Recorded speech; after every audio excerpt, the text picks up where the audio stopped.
Testing.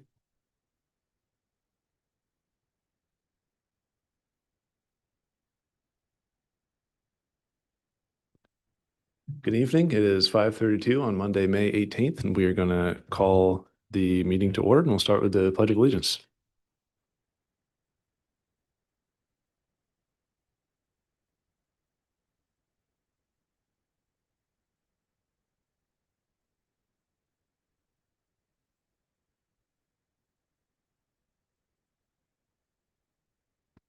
We will start school committee member introductions with Councilor Harriman. Scott Harriman, City Council Representative to the School Committee. Donna Gallant, Ward 7. Megan Hurd, Ward 6. Linnea Hawkins, Ward 5. Julia Harper, Ward 4. Elizabeth Eames, Ward 3. Janet Bowden, Ward 2. Luke Jensen at large. Phoenix McLaughlin, Ward 1. Jake Langlis, Superintendent. Karen Puckett, Assistant Superintendent. So before we get into our agenda, we did want to acknowledge that this may be the final meeting for one of our members, Member Gallant. So we did want to thank you for your time with the committee. And I believe the superintendent has a plaque for you to present.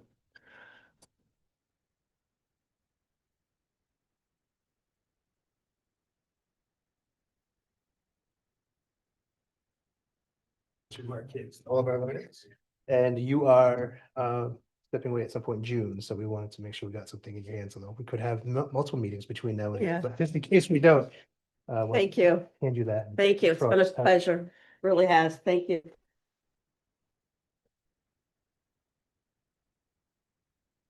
Did you want to say anything, Member Gallant, before we get started? Yes, 2.5 years ago, I started out and really had no idea. I had some ideas, but none of them were actually came into fruition. But I've enjoyed my time. The last 4 months have been wonderful. I appreciate everyone that's here, and just keep on keeping on. Thank you. Okay, thank you very much, and thanks again for your service to the committee. So we'll get right into it. The third item on our agenda is the consent agenda, which is the transactions, minutes, personnel. Are there any items that members would like to see set aside? Okay, seeing none, the consent agenda is adopted. So item number 4 is public input. So members of the public may address the school committee for up to 3 minutes on non-agenda items now and on agenda items later. Speakers must adhere to our public comment policy, BEDH, which is available in the back of the room or on the LPS website. These meetings exist to conduct school committee business. The purpose of public comment is to share thoughts on school and educational matters. Committee members and school staff will not reply during this time. Comments must be directed to the chair and be civil. By law, comments may not pertain to specific staff or students. Comments about individuals must be directed privately to the appropriate LPS staff. Student privacy must be maintained. The public comment period is 30 minutes unless extended due to unusual circumstances. Priority goes to Lewiston residents and parents, students, or employees of LPS. Before starting, please state your name, town or city of residence, and affiliation to LPS. Thank you. Go ahead. Ronnie Parody, Ward 6. I'm also clinical instructor for LRTC with a CNA program. I came here tonight because I read on social media, and I know I shouldn't read on social media, a thing from a teacher after the vote. And his name is Cam. I don't know who he is, but I was really insulted as a senior. I'm on a fixed income, and this is what many of the teachers and young people do not understand about why we voted no. And I love Lewiston school system, and I have supported Lewiston for over 30 years, long before some of you were born. But you need to start looking at what we as the seniors going. My assessment, and it's not your fault, went up triple, 140 to 398. I am now a one family on fixed income. My partner died this spring. Do you know what it's like? Most of you don't know what it's like. And some of you do know what it's like. The only one I know that knows what it's like is Donna, because I know her story. And I don't know what you're doing. You laid off people that, you're not doing what we did 30 years ago. And I'll go back to we discipline kids and the parents discipline kids. Go back to the parents. The school board needs to do something about parents. They are the ones why the kids are not doing what they're supposed to be doing and why we're having the trouble in the city. You are not looking at the parents. And I know you're also, teachers are too lenient and they feel sorry. Restorative justice does not work. My son was restrained back in the 90s. And you know he's a responsible citizen and making over 100,000 more than some of the teachers are today. But we also disciplined him at home. When he did something in school, he came home and disciplined. He was suspended one day. And do you know that I had to stay home from work and I made him do the whole school routine at home, even recess and everything, math from what he had in the thing. But it's the parents. You need to start getting the parents involved, and the teachers got to start putting their things down. They are not involving the parents or telling the parents what they should be doing. And also you need to start telling young people to meet with us seniors, to know what's really going on. And some of you on this board do not realize what it's like to be on a fixed income and to have what's going on in the city for you time. And to the surrounding population, I'm going to say something. And this is my opinion. You should not be listening to the white lawyer. He is doing That is a lot to you. Thank you. this time. Thank you. I do need to remind commenters to please not mention specific staff names, just regardless of the context. That would be appreciated. Are there any other members of the public who'd like to speak on non-agenda items at this point? Okay, seeing none, we will move on to agenda item number 5, which is to review and potentially vote on the first read of the following policies A through C. Turn it over to, I believe, the Assistant Superintendent to discuss this. Thank you. So the policy committee reviewed these 3 policies and are bringing them forward for a first read due to the timeliness of all 3 of them. The use of credit cards, that is not a new policy as it relates to our practices here in Lewiston Public Schools. But we do not have a policy in our policy manual that directly speaks to this. And we will be, currently we have purchase cards that are part of the city account. And now Lewiston Public Schools will be taking that on themselves. So we need a policy within our own policy manual for that. Again, not new practices for us, just needs to be in our policy manual. The temperature standards for school, that policy, as well as the student use of cell phones and other personal electronic devices, those 2 policies will need to be in effect at the beginning of the next school year.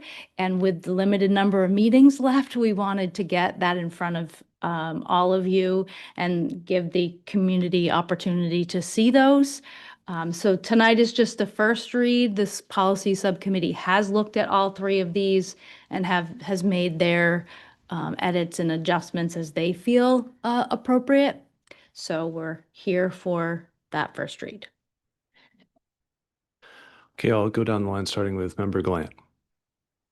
Yes. Has the state policy on cell phones in school, is that applicable yet? Or has that passed? Or where are we with that? Thank you. Yeah, so this policy that is in front of you tonight is a result of that passing. So this is the new language banning cell phones in schools. So it changes our current policy. Member Hurd. Thank you. For the temperature standards, it doesn't say what happens if we go above 90. Like, what's the district's plan for if it goes above 90 degrees? Is it like a certain amount of time to get it back down? Do we dismiss school? Like, just what's the district's plan if I mean, that doesn't usually happen. We don't usually have a whole lot of hot days, but you never know. So we had a lot of conversation about this at the policy subcommittee meeting, and Superintendent Langless and I and the leadership team have also had some conversations. So the language in the policy about implementing and identifying, planning for measures to mitigate the temperature extremes is where that will come in, because we didn't want to put blanket statements in a policy that would hold us to something that might not be appropriate for one school versus another. We know we have certain schools, for example, where it gets really hot on one side of the building, but not so much on the other because of where the sun is in the afternoon. So saying that we're going to dismiss the entire building wouldn't be appropriate, but finding a cooler place for those students to work, or doing a variety of other things to help cool that space down might be appropriate for that. So the implementing the policy, that, what is that? 1, 2, 3. The fourth policy is where fourth paragraph is where we are hoping to address that, and we'll work with building administrators to do that. Did you have a hand up, Member Harper? I was just going to recommend for discussion purposes, if we wanted to talk about each one separately and pass each one separately. I wasn't sure if that would make things easier. That's certainly an option. I think we can see what questions and ideas come up as a whole, at least. Member Bowden? Thank you. So in regard to the cell phone ban, I'm just of the opinion, less state mandates, let districts decide what they want to do. You know, I'm old enough, I've been on this board long enough that we've already had this discussion, and we already banned cell phones through 8th grade in our district. I'm just going to say publicly, I'm so thankful my daughter's graduating this year, and I don't have to send her to school next year without a cell phone, because I wouldn't be comfortable with that. And on that note, I will not be voting in favor of that policy out of just spite, because I just don't think that the state should be telling us what we should be doing in our classrooms in Lewiston. So maybe to Member Harper's point, on the first two policies, which is the use of credit cards and the temperature standards for schools, are there any other questions or even potential disagreement with those policies as they are? Member Hurd? I'd like to make a motion to approve. Sorry, hold on. The first read of policies A and B. Is there a second? Second. Okay. So the motion by Member Hurd and seconded by Member Jensen is to pass the first read of the policies DC, which is the use of credit cards, and EBBD, which is the temperature standards for schools. Any other comments on that before we vote? Any public comment on those items?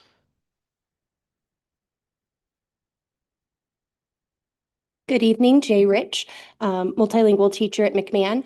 I am speaking on the temperature policy. I believe 90 is really, really hot and really high, especially in a learning environment. Auburn passed a similar policy and the range was 82. I don't know if we need to go that low, but when we're talking about students' learning environments, I believe high 80s is just not conducive. Thank you.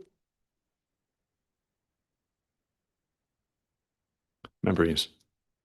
We did discuss that, and I think we all agree on that. But in terms of setting a policy, we thought setting a policy that had a bigger range than actual practice was safer, if I'm understanding correctly.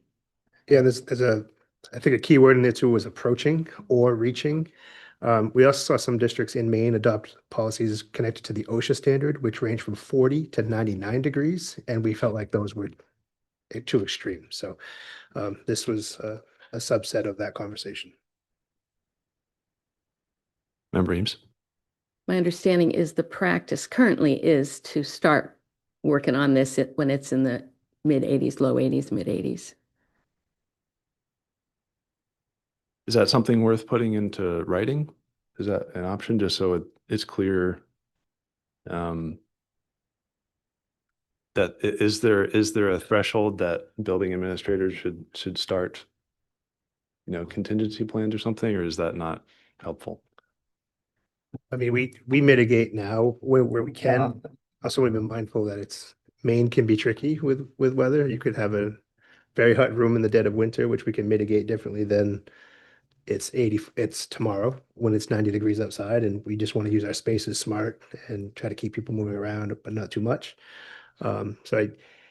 The only concern I get is when it's prescribed, because a 90-degree day or multiple 90-degree days, say now, feels different in a space than 90 degrees in, say, end of August, early September. Still hot, still uncomfortable, but the alternative is to not have school and then make those days up in June, typically, which has its own flaws. And so I think until we have air handling that cools and maybe heats more efficiently in our schools, it'll be tricky to make too much of a commitment. Member Jensen. Thank you, Mr. Chair. Being that this is the first read, I can be comfortable, moving this forward till the second, but before I vote on the second and make any decision, I definitely want to hear more from our staff. And I mean, my kind of instinct would say that 90 is a bit too high and we should maybe aim for a little bit lower, but I kind of want to hear more about the process the policy committee, used and talked about, and just get a little bit more information. But so I don't want to, my vote to indicate that I'm entirely in favor of this. I do want to get more information, but just want to remind the public too, this is the first read and this will be coming back up for final approval.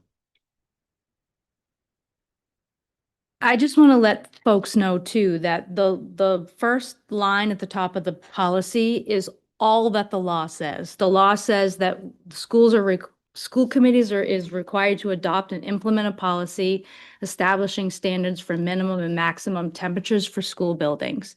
The law does not go any further than that. It doesn't tell us what we have to do when we reach the minimum or the maximum. It doesn't tell us what that minimum and maximum is.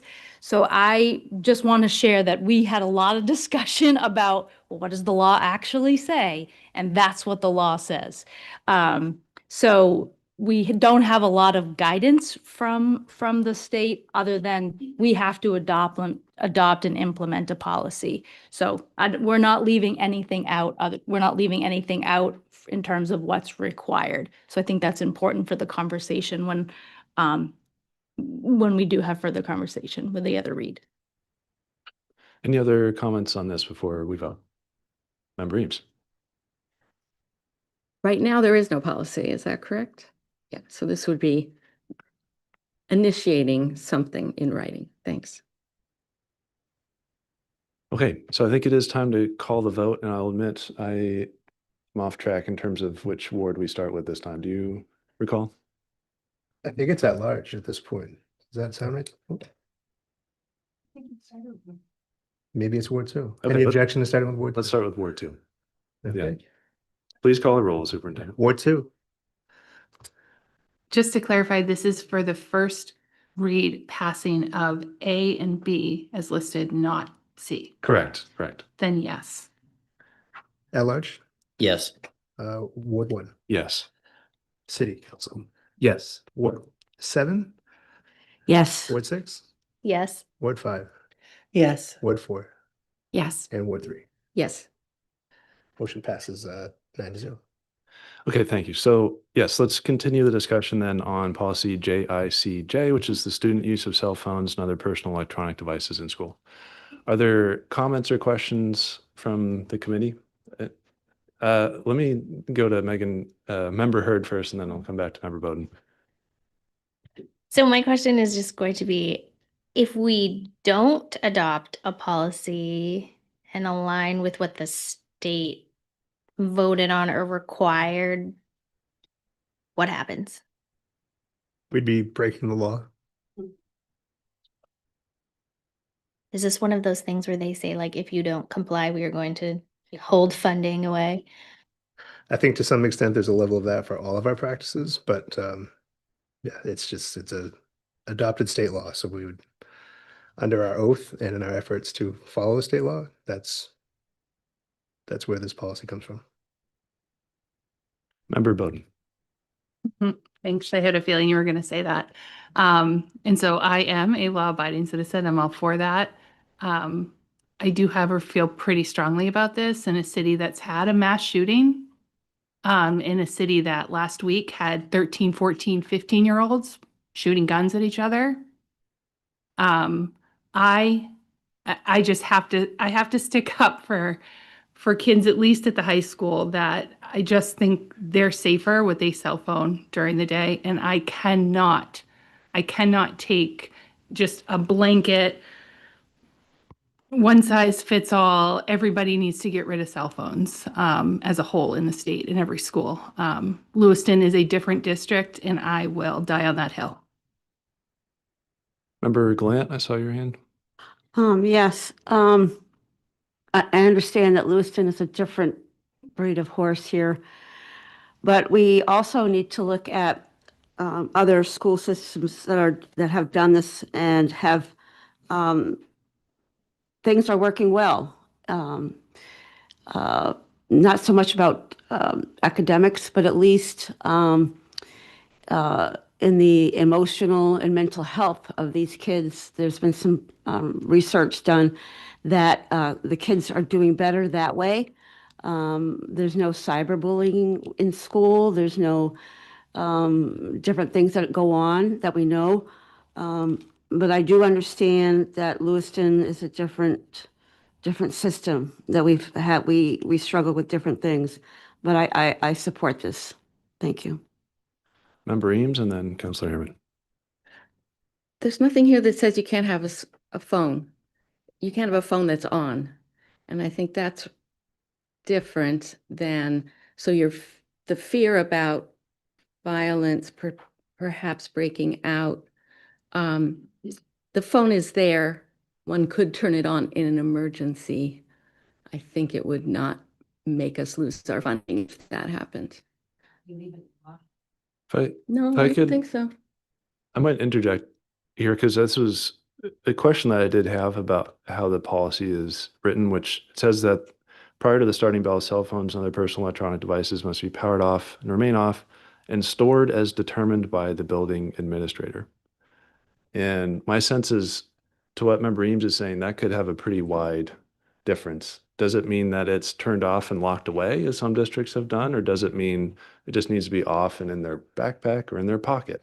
And I think that's a pretty wide latitude. And to be honest, my initial thought when I read that was, do we want to actually get more specific as a district to what level of stored away? It certainly could.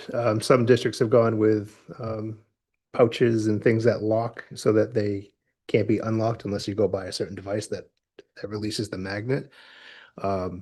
I think the thinking behind administrators, we would have a coordinated effort as a district, obviously, but it may vary by school based on their makeup or what challenges they're seeing with enforcing whatever policy is adopted.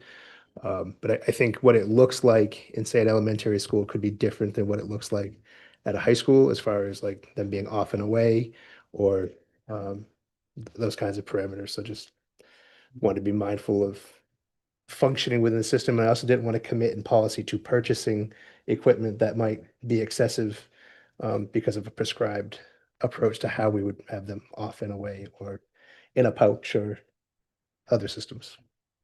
Okay, thanks. I guess I'll just share my opinion on that, which is that maybe that's something I'll be okay with revisiting that in a future year if this policy, it turns out that there needs to be something a little stronger and firmer at the district level. But Councillor Harriman, you had your hand up. Yeah, I'm all set now. My question was answered. Okay, so Member Hurd and then back to Member Bowden. So I feel like we've had this conversation before when we initially adopted our cell phone policy. We've heard a lot from staff and students and, well, this staff does this and this staff does this. And so I just feel like we're just adding more burden to staff who are already dealing with so many other things. Now we're going to ask them to police cell phone policy. And what does that look like? And is each staff member required to uphold to the same standard? And what happens if a staff member doesn't uphold to that standard? I just think this is ridiculous. Like, there's so many other things that our staff and administrators should be and could be focusing on instead of policing cell phone, smartwatches, or other PEDs during the school day. Like, I understand it's state law, but again, how many state legislators are actually in a classroom trying to teach children? Like if they were, they would see how ridiculous this is. So I'm asking as a district, what are we doing? Like, what are we requiring of staff? What are we requiring of admins? How many chances are we giving students? What happens if they violate? Like, there's so many things here, I think. I mean, I think similar to when laws are made, there's rules that follow. So if this policy is created, we would work with our administrative team to create procedures in each school that make sense, that can be carried out consistently. And nothing in the state law leads me to think that it's going to be teacher choice within the space, which was a lot of discussion at this level with prior bans that went up from elementary through 8th grade.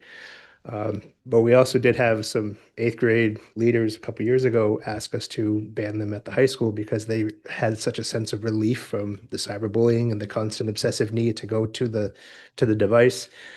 So it had its kid version of support at the time, but it wasn't a state law, and there were different opinions about what should be happening at the high school. So I think from an implementation perspective, we want to find something that's consistent. The reason we use administration was that it couldn't be 100 different teachers at the high school deciding this is how it happens in my class. I think we need a more broad approach, that it's building wide expectation. Member Bowden. Thank you. So my comment is actually going to be kind of what Member Hurd just said, but I also want to add the layer of just experience with a student at the high school this year who started out kind of in a panic about, oh my gosh, they're not letting us use our cell phones at all.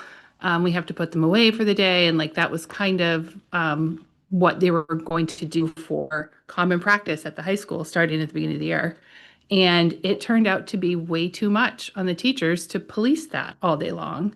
And most of them, if not all of them, I don't know every teacher there. I don't know every teacher's policy, but pretty much in every classroom my child is in, they gave up on that. And kids have their cell phones during the day. Like it's just, I just don't know how putting this policy in place is going to change that. How are we going to expect the teachers to uphold that all year long when there are so many bigger fish to fry? Like, so what? A kid wants to sit in the back of study hall with earbuds in, listening to their music on their phone while they study or they do their homework. Like, why are we taking that away from them? That just seems so silly to me. And I don't think it's our legislature. I think it's Janet Mills, and shame on the governor for putting this into place in the middle of a speech just to grandstand, because I think it's absolutely ridiculous. And again, I will not be voting on it. Member Jensen. Thank you, Mr. Chair. I mean, like overall, I do support some kind of ban. I just definitely want to make sure that it's not put on teachers to like on their discretion. They have enough on their plate already, and they shouldn't have to be. I don't want to make like favorites. Essentially, I don't want to put that on their plate. I want to make a consistent policy, and I'm pretty confident that we can go about doing that. I just want to make it very clear. A lot of the people that I heard from when I was running for this seat, educators kind of made it clear that cell phones are an issue, and we need to have some kind of consistent policy and really, clamp down on it. I think a lot of this conversation is just kind of on the fact that internet's on the phones. If internets weren't on the phones, we wouldn't even be having this conversation. It's just, I just don't get why anyone under the age of 16 needs a smartphone. I mean, I'm with 4th graders all day, and a lot of them have smartphones, and it's just if they have the internet on their phone, they're going to go on bad things, and it happens all the time. And so it just kind of blows my mind that's the world we live in now. But and at the end of the day, if students were behaving well with the cell phones, we also wouldn't be here having this conversation. So I wish more students at the school level, including the high school, had phones that could just call and text. That would solve, I think, a lot of problems here. So it's just kind of the society that we're in now, how kids are using Snapchat, and it's definitely something that should not be for kids. So it's just sad that we're having this conversation in the first place. Something does need to change, though. Phones are a big issue. Like a lot of the disciplinary issues that happen are kind of related to phones. When you have kids going around, taking out their phones, anticipating a fight's going to happen, and then, thousands of people are seeing that fight happen online like an hour later, the phones do play a role in that. And I think a lot of it does come down to the parents' responsibility, and a lot of parents just aren't stepping up the way they should. So I'm sure I could ramble on a lot more about that, but at the end of the day, I do support some kind of prohibition here. I wish it wasn't this strict. Looking at the policy here, it does say students are not permitted to carry / wear or access personal cell phones. So as I'm reading that, they can't even carry them with them.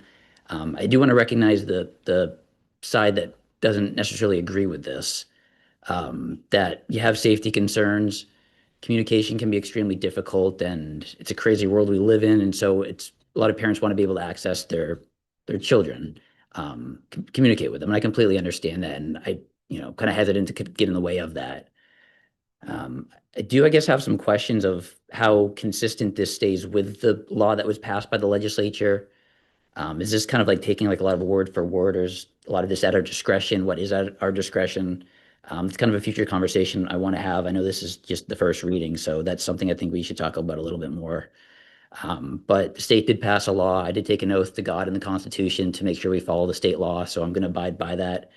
But I think there's maybe a little bit more of a conversation and some questions I want to have answered. I don't know if it can be now or later on, before we do the second read, but that's my approach on this. Something does need to change because the current system is just not working. So if this is the direction we need to go, it's better than the status quo. I might suggest if there is something specific that you would like to ask, I think now is an appropriate time to do so, just in case there's any work that needs to happen between now and the second read. Okay, that's fair. I appreciate it. So I guess like my main question is, what specifically are we putting at our discretion here, in the policy versus like what the language of the statute says? I know it's kind of broad, but So I just pulled up the language of the statute. It says that, let's see, it is the law. Yep, I believe so. Prohibit the use of cellular phone by a student in public school during classroom time, lunch breaks, or transition time between classes. And that allow a student who has an emergency to use the cellular phone in the main office of the school. A school administrative office may adopt a policy to implement the department's rules as long as that policy is at least as restrictive as the department's rules. Sorry, the department meaning Department of Education. Yes, the state department, yes. Okay. And they put out a rule already on this? Sorry to interrupt your question there. Yeah, so this was what was passed in the supplemental budget. So the temperature law, and this one was part of the supplemental budget that passed just a while ago.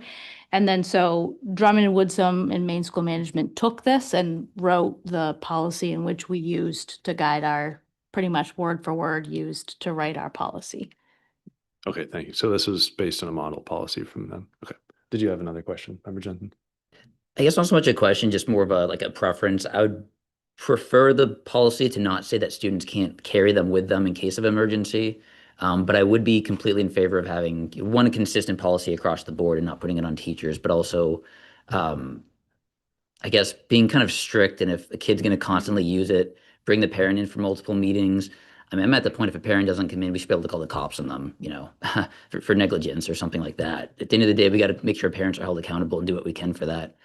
So I don't want to step in and kind of speak for the administrators who know the students best, know what policies or procedures would work best for the high school.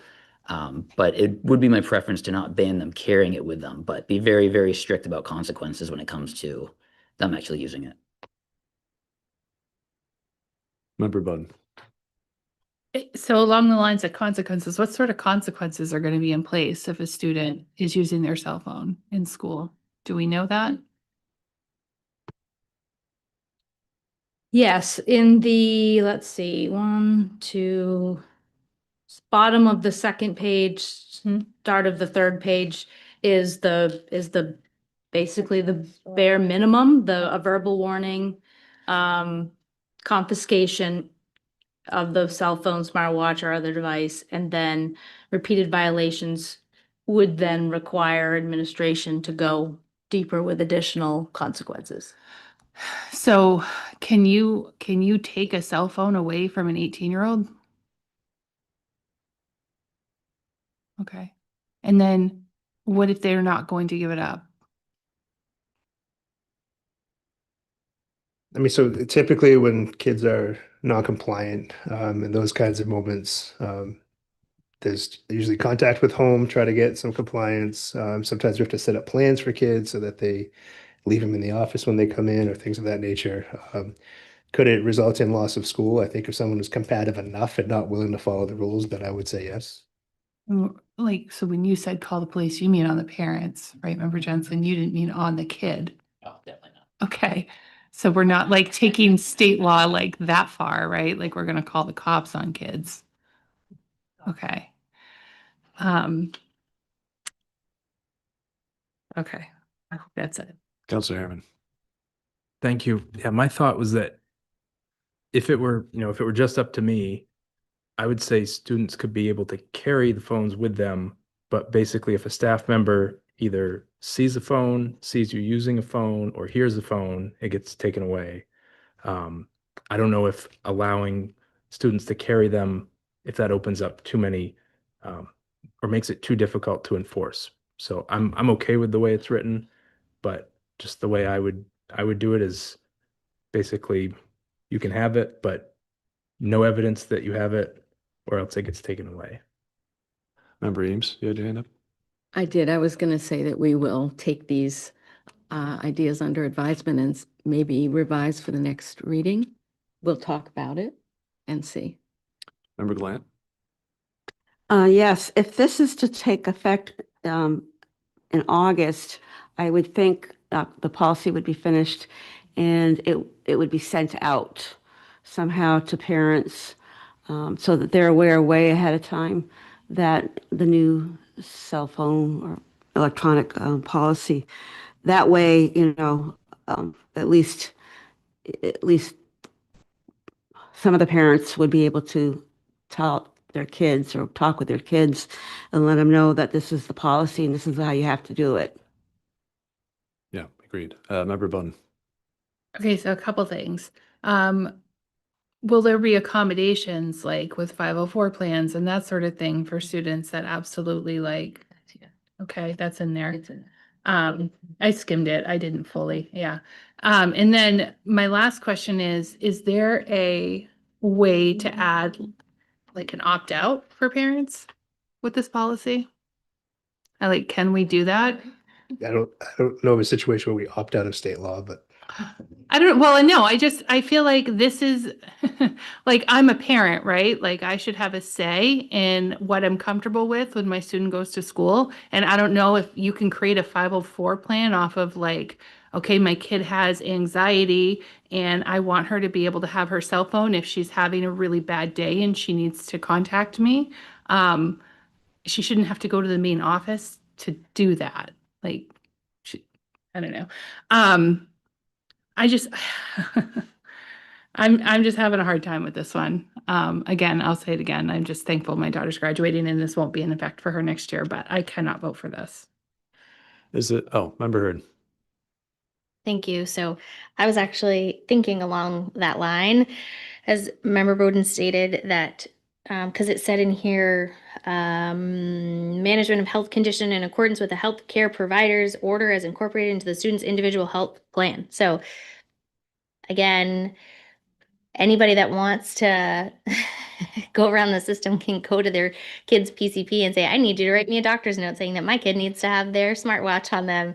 It's no different than PCPs writing notes saying that their kids didn't have to get their vaccinations without saying it was a religious reason. Like, I just think there's so many things here that is just, and again, we can go on the second read, but I also want to say for two, in high school, we're preparing our students to be adults.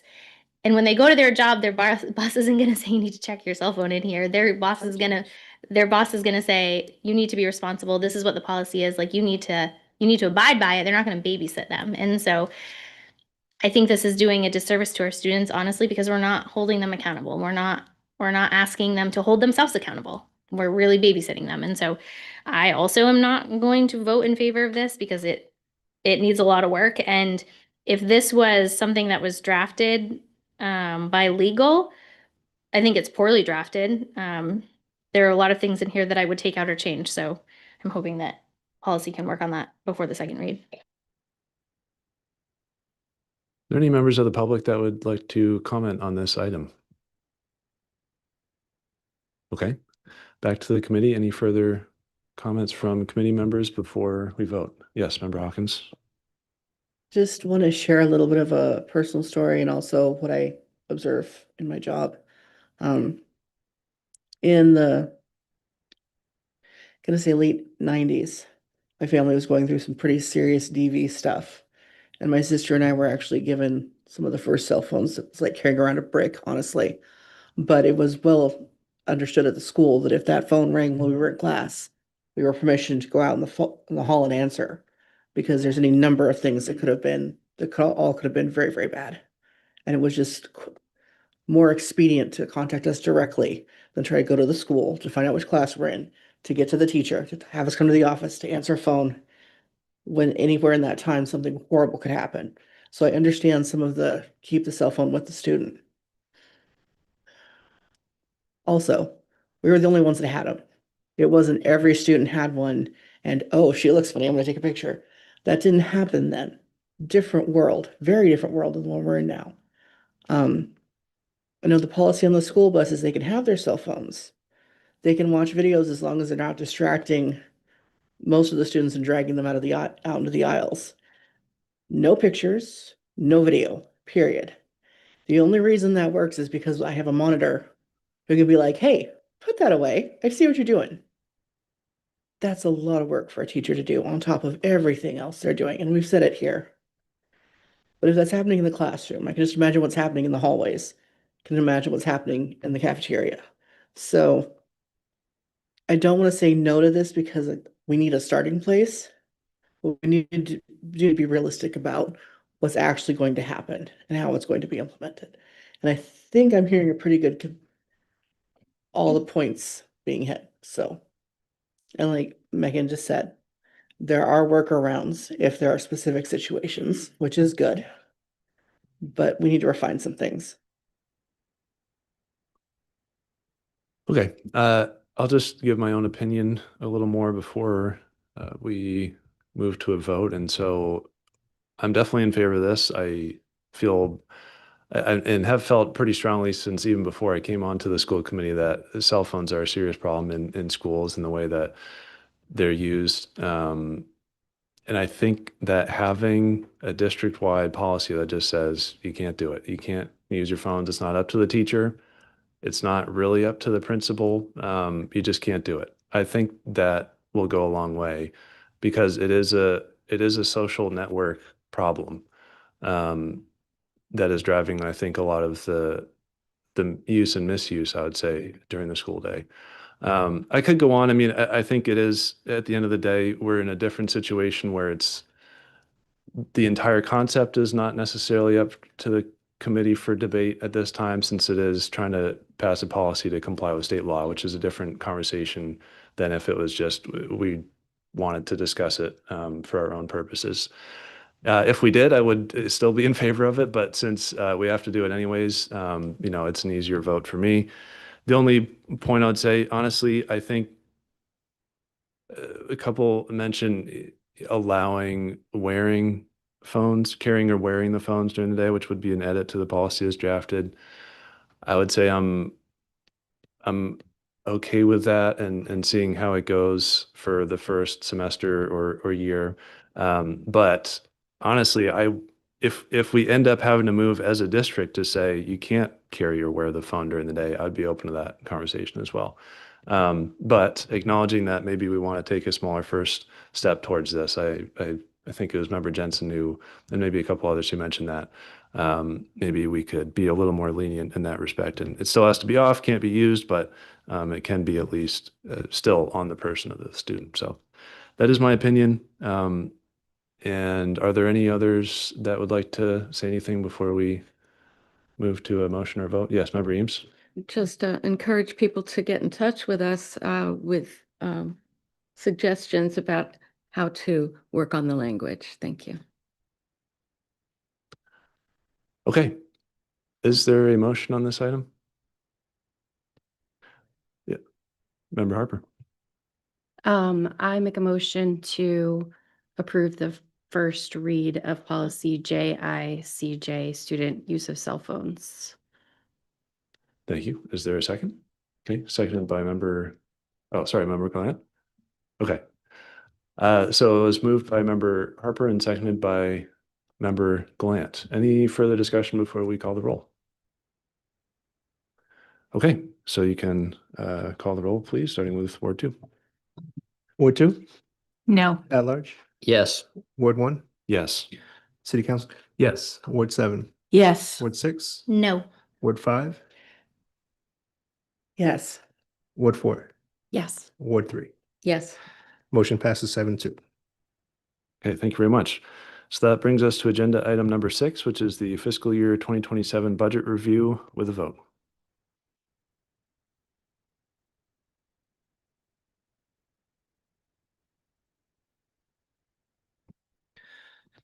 So we shared this memo prior. I'm going to make it as big as I can and walk through it. Just as a note, when we got to a point of making the adjustments we were able to make and get the memo out, we're also able to go through our revenue sheets, our budget by article, and make those adjustments. So we do have some couple numbers towards the end that are updated as factual and not just the projections that I had. Thank you, Adam, for that. Results of the referendum, as you know, on May 12th, indicated that we need to make further reductions, and the results of that were 1,092 who voted yes, 1,463 voted no. There's a difference of 371 votes, and so we need to get back to work with our budget.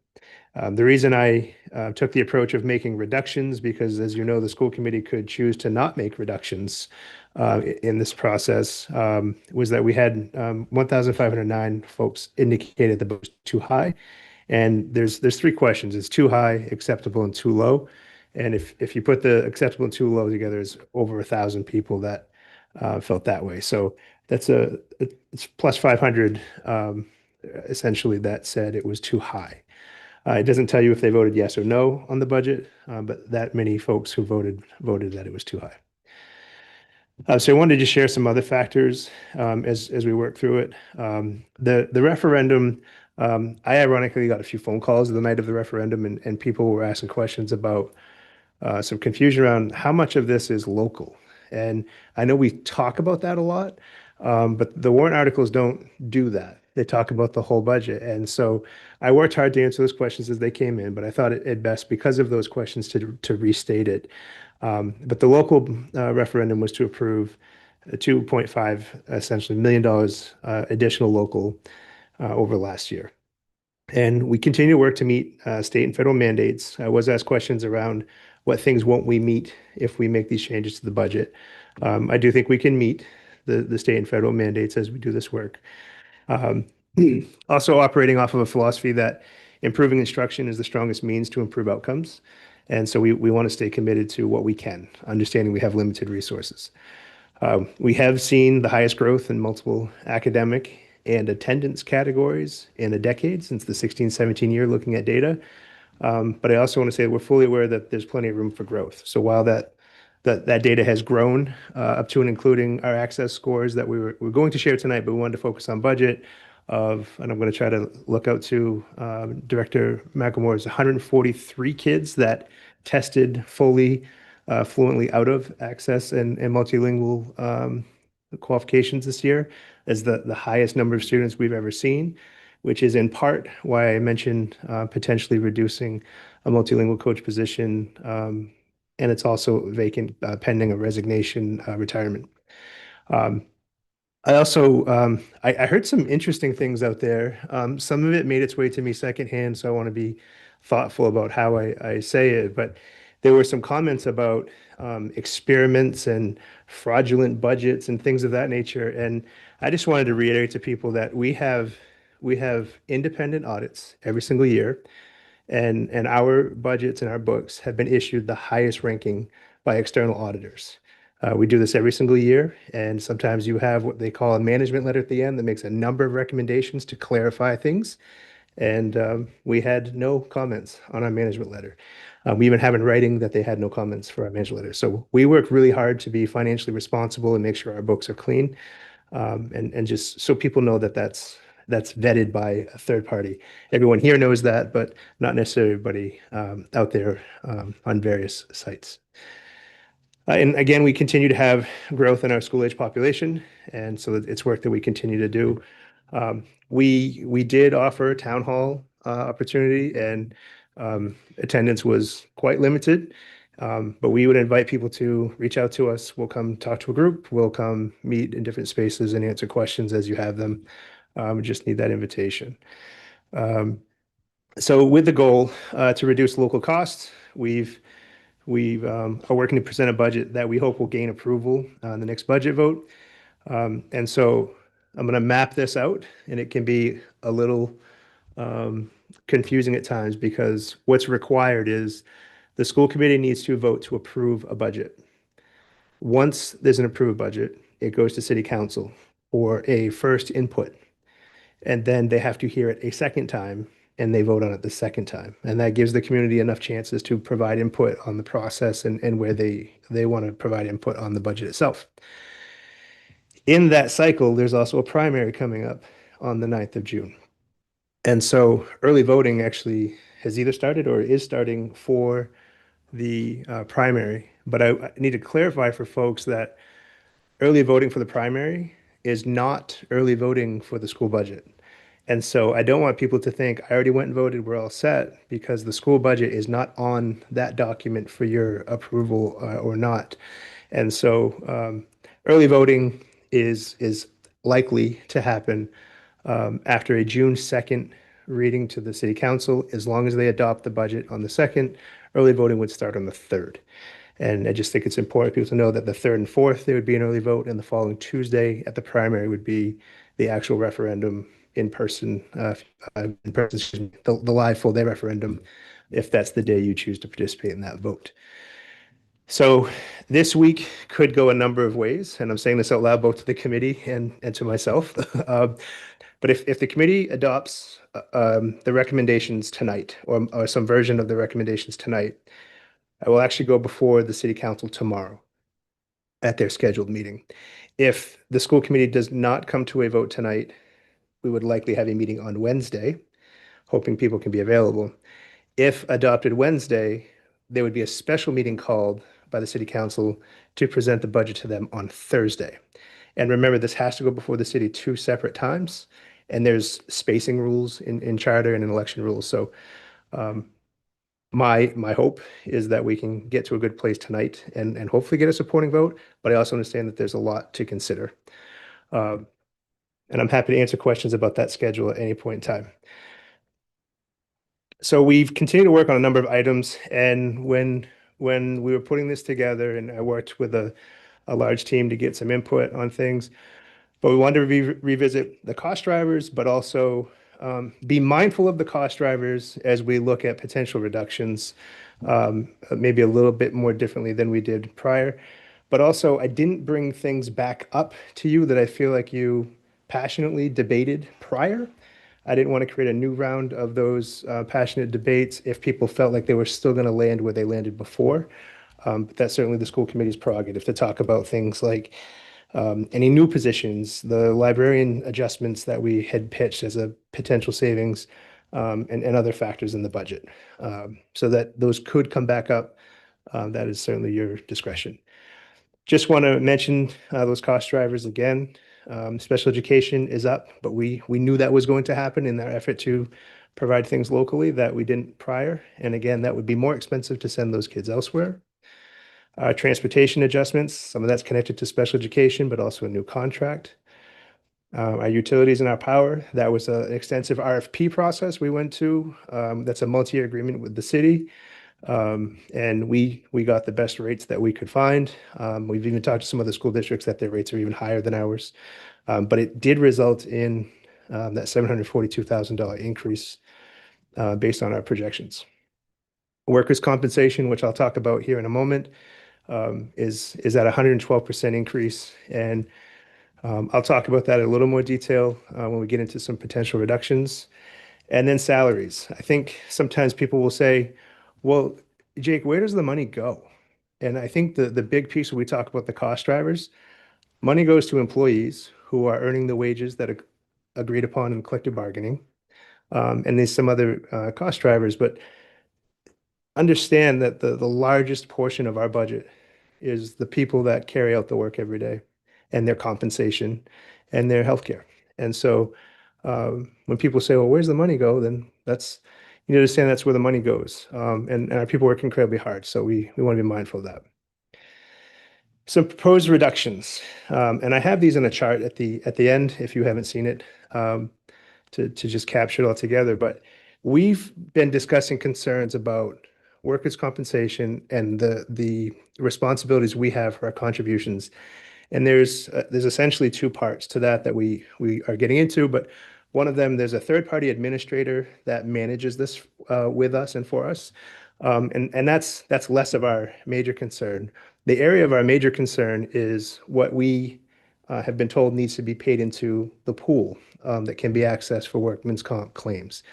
And as we work through that as a self-insured entity, we've come to realize that this has always been under a city self-insured model. And so we had conversations in early March, mid-March, April, a couple weeks ago, and really just trying to say, we're exploring, we're getting bids, we're trying to figure out how to do this on our own. And in the insurance world, there are different options for a city municipality than there are for a school entity. And so we were exploring aggressively, what are the quotes we can get for a school-specific entity? And those quotes started to come back, and they're showing some significant savings.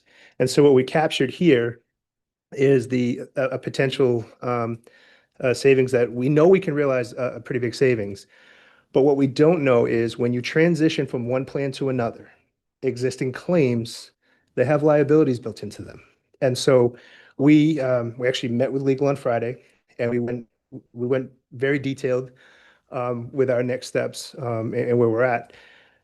I need you to understand that we can realize potentially more savings than what we've stated here at $330,000 if we change providers. That could happen sooner than later, and it could happen at the end of our contract, which is the end of December. So January 1st could be a transition. Could be earlier, but we really have to see how this plays out. As we work through those details, while I think there's more savings than $330,000, which is significant, we finally got enough information and quotes back in the last few days, really 5 days, to say, we believe we can actualize this level of savings while being mindful of our cost for transition. And so we wanted to put that forth as a reduction in our budget. If it ends up being more than that, we'll certainly bring that back to you. But that transition cost is something I don't want to ignore. We don't want to find ourselves in a hole because we made a change and we couldn't take care of our prior liabilities. Also, we've had a conversation with Director Callahan about LRTC, and there's been more conversations about this, but we're looking at the potential for doing some either a shift in billing around our dual credit program and bridge project. But we believe, and Director Callahan and I are still talking about it, but we believe that there's a savings that can be found that equates to about $108,000 in this proposed budget by way of invoicing for a position to an entity connected to the bridge programming or ELO. And we're still pulling those details together. And so that's a number we feel comfortable we can find cost savings with our technical center. And we're going to work to minimize what that is. If it's a position, we're looking at something connected potentially to our Auburn program, where we have, is it 7 programs, Director Callahan, I believe? 7 programs this year, 8 next year. And mind you that those programs have a max enrollment of 16 students, and they alternate by day. And they're applying to get into those programs. And I'm not saying that challenges can't come up or that we can't create good opportunities for kids, especially with getting out into the workforce and having someone coordinate the ride, the placement, the supports while they're there. But when we're talking about how many young kids do we have in an elementary classroom, and can we reduce by teachers, it felt compelling, at least to me, to say, can we survive and provide a similar level of service by reducing an LRTC? But like everything else, it's not uncomplicated. We have subsidy that will play into this. And remember, that's a reimbursement model. And so that 108 realized is us factoring a larger reduction that will ultimately be 108 realized when the reimbursement comes through. We also have the other caveat of we have local districts that contribute to anything that we are over in our subsidy on a multi-year average. And so this reduction would also reduce their burden to pay towards us in a revenue. And we have to capture all of that in a transparent way. So there's a number of things here in play, but is that bullet is essentially equates to about $156,000 in a reduction that would only equate to $108,000 for us after subsidy and after contribution. Do you have a question about that, Member Bowden? Yeah, I actually have a couple questions. First, yeah, we heard that LRTC is expanding and they're going to start the landscaping program next year. Does this cut affect staffing for that? Nope, this doesn't change the programming or offerings. Okay. My next question is, could we ask the other schools as a part of our LRTC if they could contribute that extra money towards keeping staff so the numbers don't go down? We can ask. They're all fighting their own budget battles right now.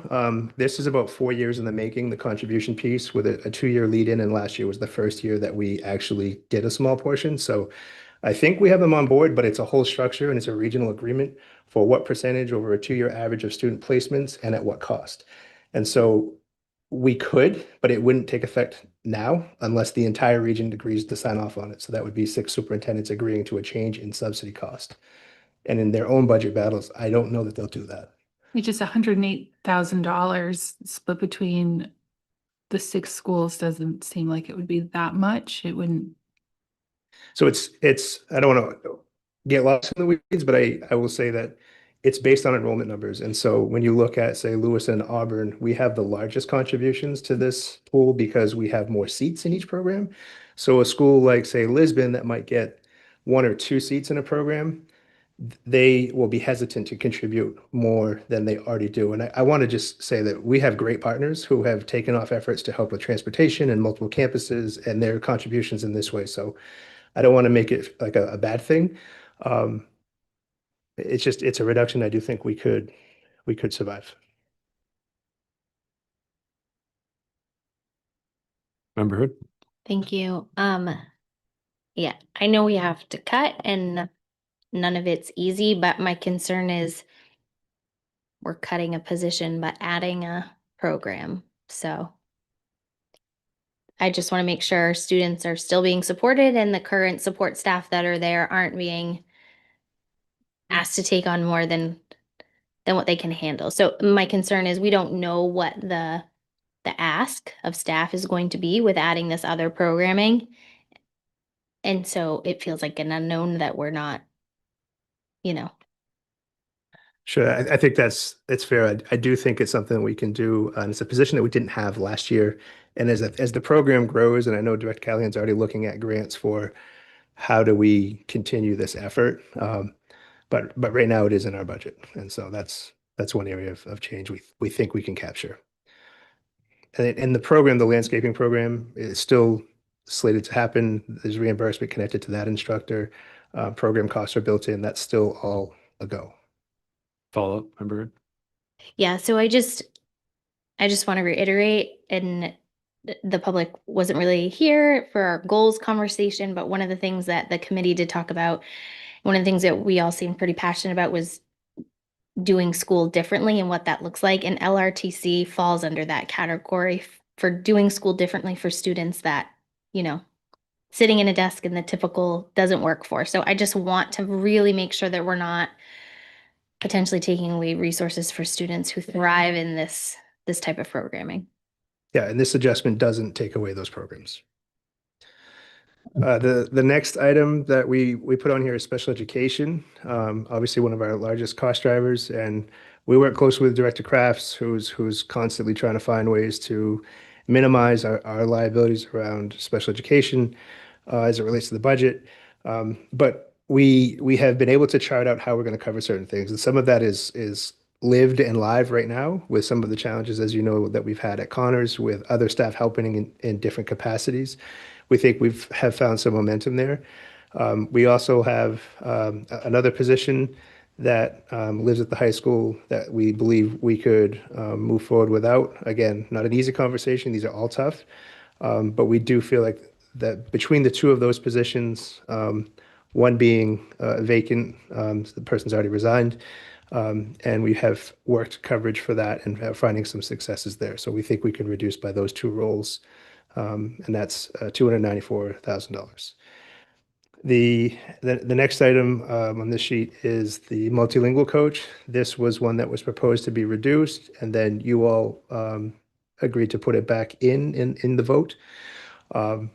This is a position that is someone's going to finish this year, but they've shared their retirement. The position's vacant, and so when we talk about potentially less kids of need, this is something I'm hesitant to say, but I do think we could find a way to get the team to work through that transition, and that's a $122,000 reduction.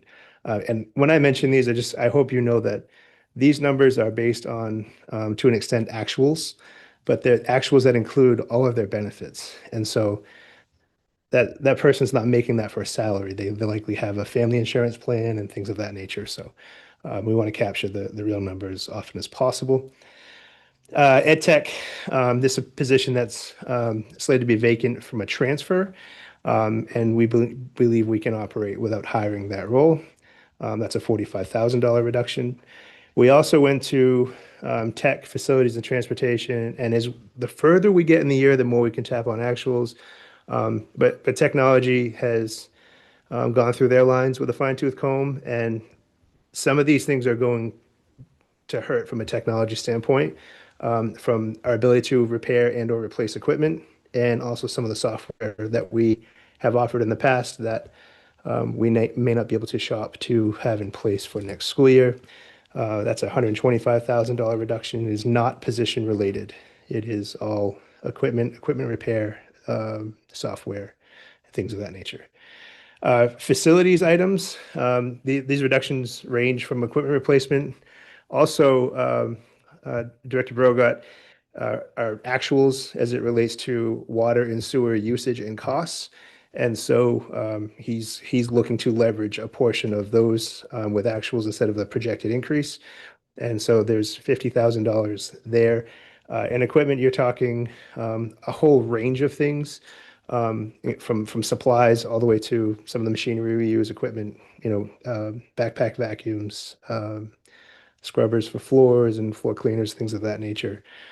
So that came from across the budget spectrum, every school, every utility area that we look through. Transportation, we have a reduction in transportation. We're still working out details with the different grants around transportation, and I'll mention a little more in my update, but we apply for title funds for what they call reallocation.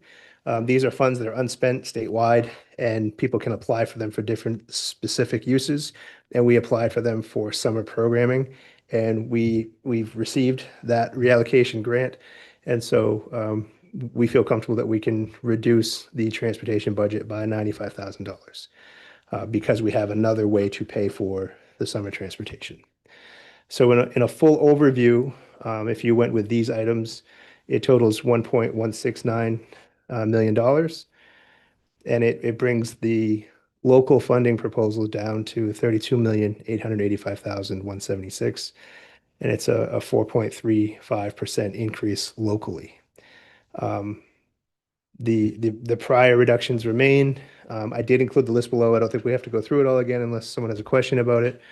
But the combined reductions between the work you did prior and if you adopted this amount would be $3.3 million plus. Okay, does that conclude your presentation?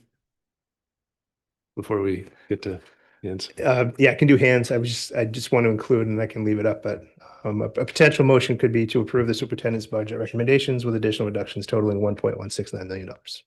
Thank you. So I just want to lay out for the committee what I hope we can do. this evening. So one, obviously questions, clarifying questions for the superintendent based on what he just shared.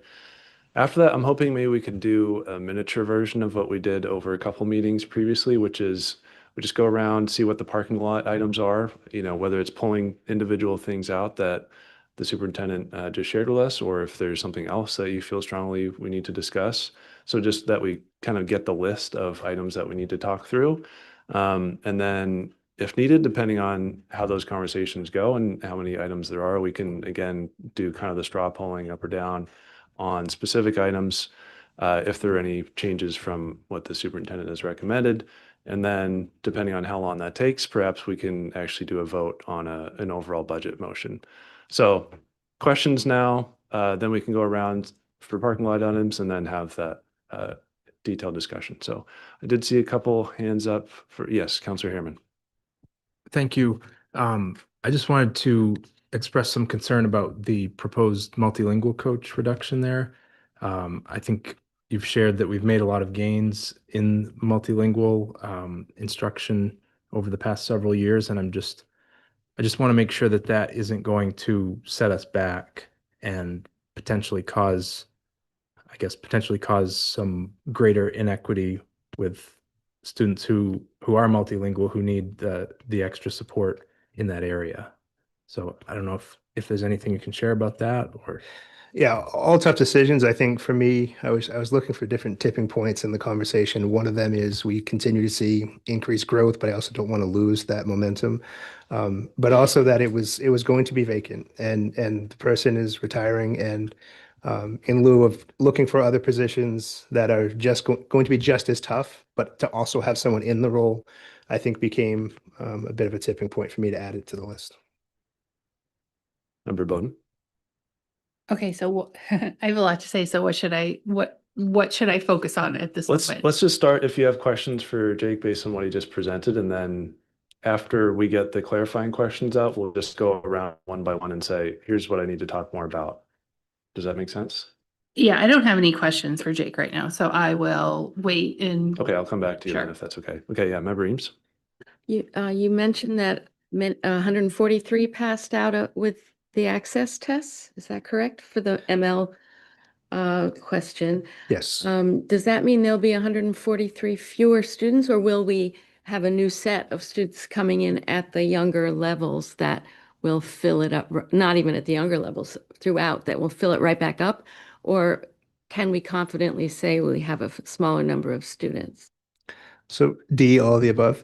So I'll do my best to explain this, but Director McLemore's here too. She can chime in as she wishes, or Karen. But so when students test out of access, or when they reach a certain level in access, what it means is there's a strong likelihood that they can access academic learning without too much multilingual support. That said, once they reach that point, they have the ability to access additional supports year or two, typically 4 years.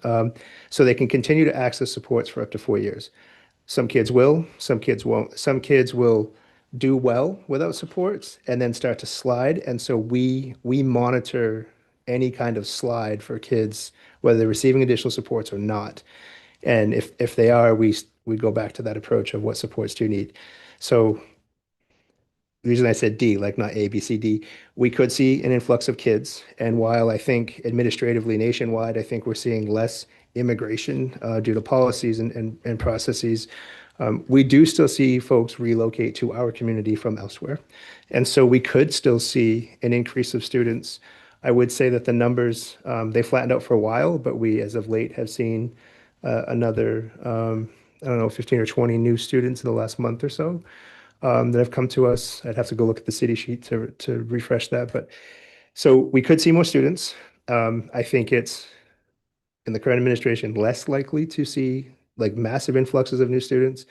We do have students that have, again, reached that level of proficiency that they may not need to access resources, but they still have a right to, and they may.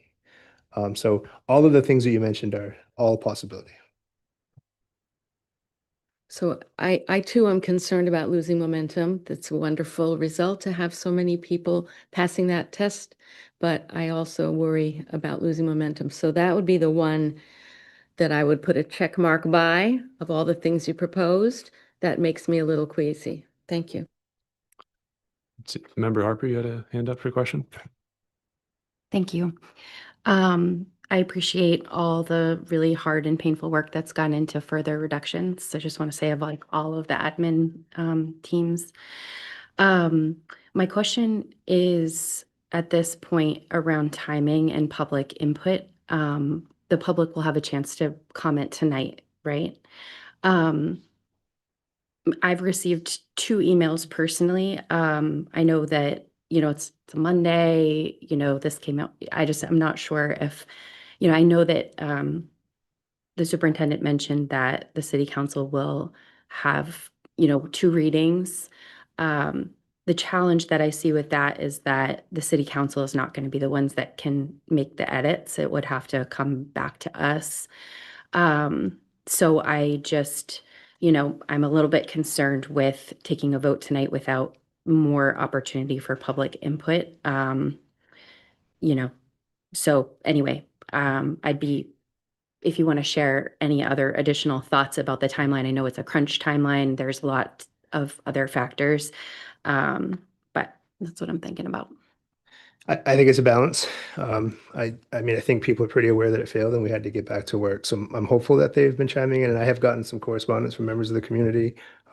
We did push out the agenda with a notice. And I do think too that even though the school committee can vote on a budget, tonight or another night, when it goes to the city for that first conversation, I can remember at least one time that the school committee actually took up another vote and before they brought it back to the city. So that first city meeting is really about input from city council, and they could make recommendations.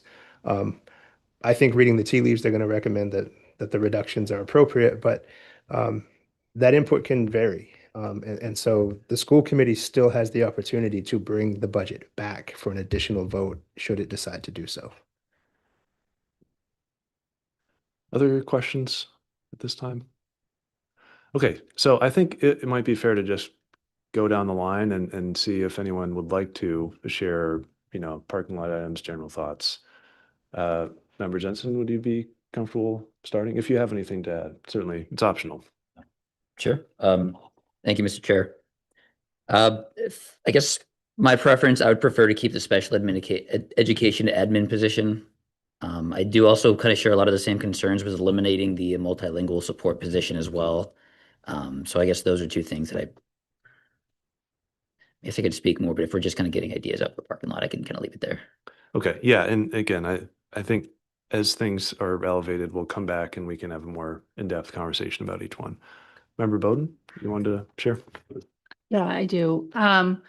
So I have concerns with both special ed AP and the special ed admin position being cut for a few reasons.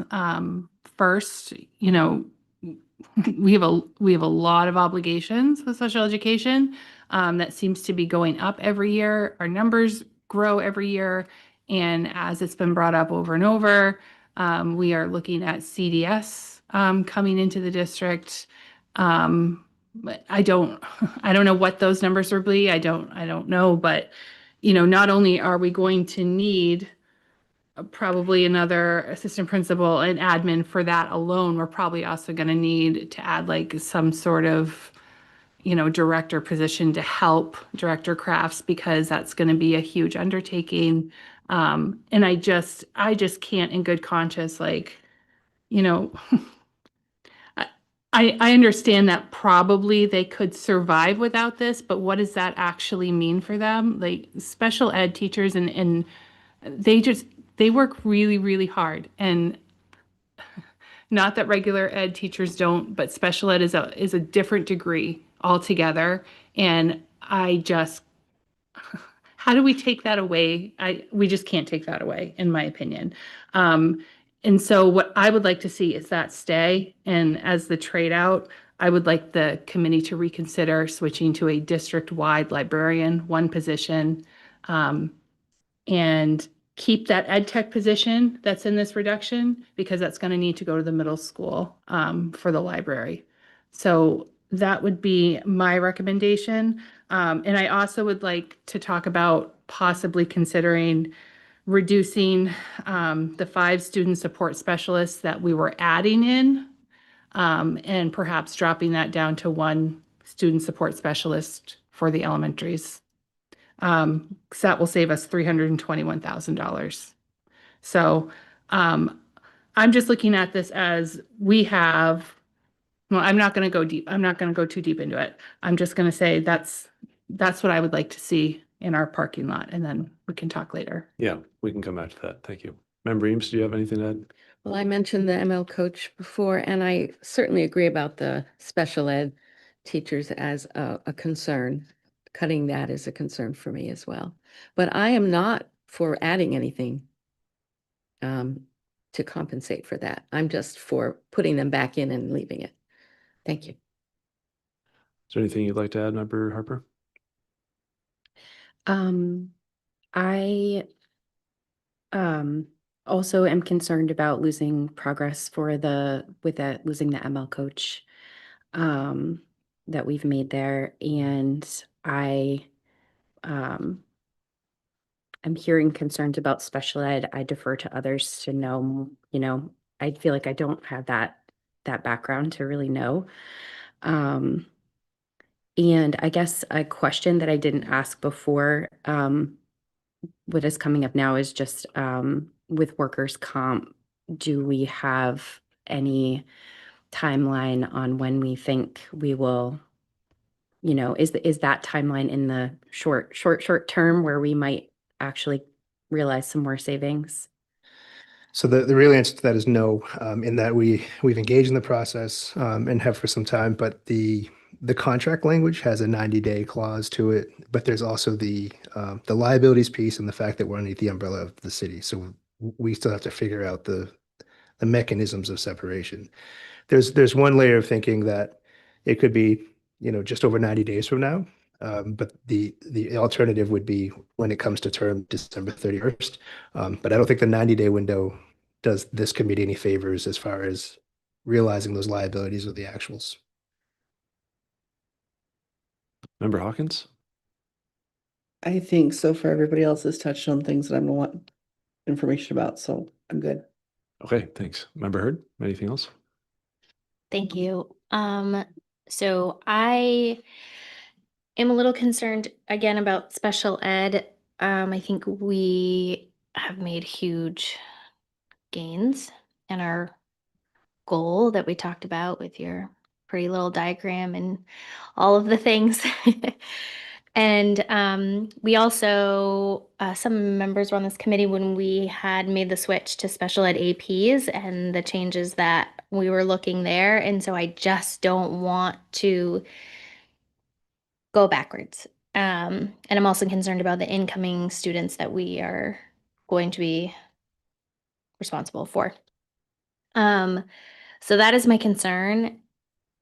On this flip side of that coin, and I said this at one of our budget meetings, I don't even know, they're all meshing together at this point, but I want us to remember like what lane we're in. And the superintendent has met with admin and his team, and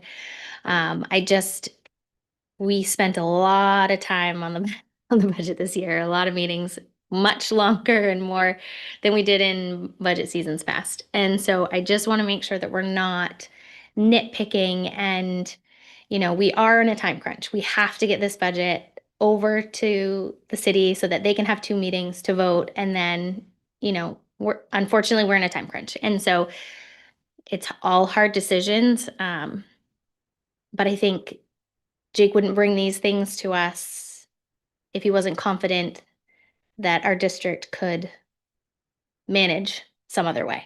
So I do have concerns, but again, on the same side, I just hope we're not going to I think the chair has a great way of running, or has done a great job of running the budget meetings. I just want to make sure we're not going to get really into the weeds here, because unfortunately, we don't have time for that. So that's just my 2 cents. Thank you. Member Glant? Yes, so, excuse me, we know the initial budget was rejected. And so we have to keep that in mind. And like what this Member Heard. Member Heard sorry, had said, Jake brought us his recommendations, and I trust that those recommendations were thought through, that they were talked with the people that are responsible or have more knowledge than we do are sitting here. So I trust what he's done and figure out, I think as well that we just cannot get into the weeds tonight. I support this budget as he presented, and I think tonight we should be able to do that, is just go with what's presented. And it's not going to be perfect, it's not going to be everything that we want, but we need to get going. And we know the first one was rejected, and if you decide we don't want this cut, we don't want that cut, we don't want this cut, what are you going to cut? Because there has to be a cut. So, and you don't want the librarian to be cut, you don't want student support. You just can't sit here and decide for 5 hours that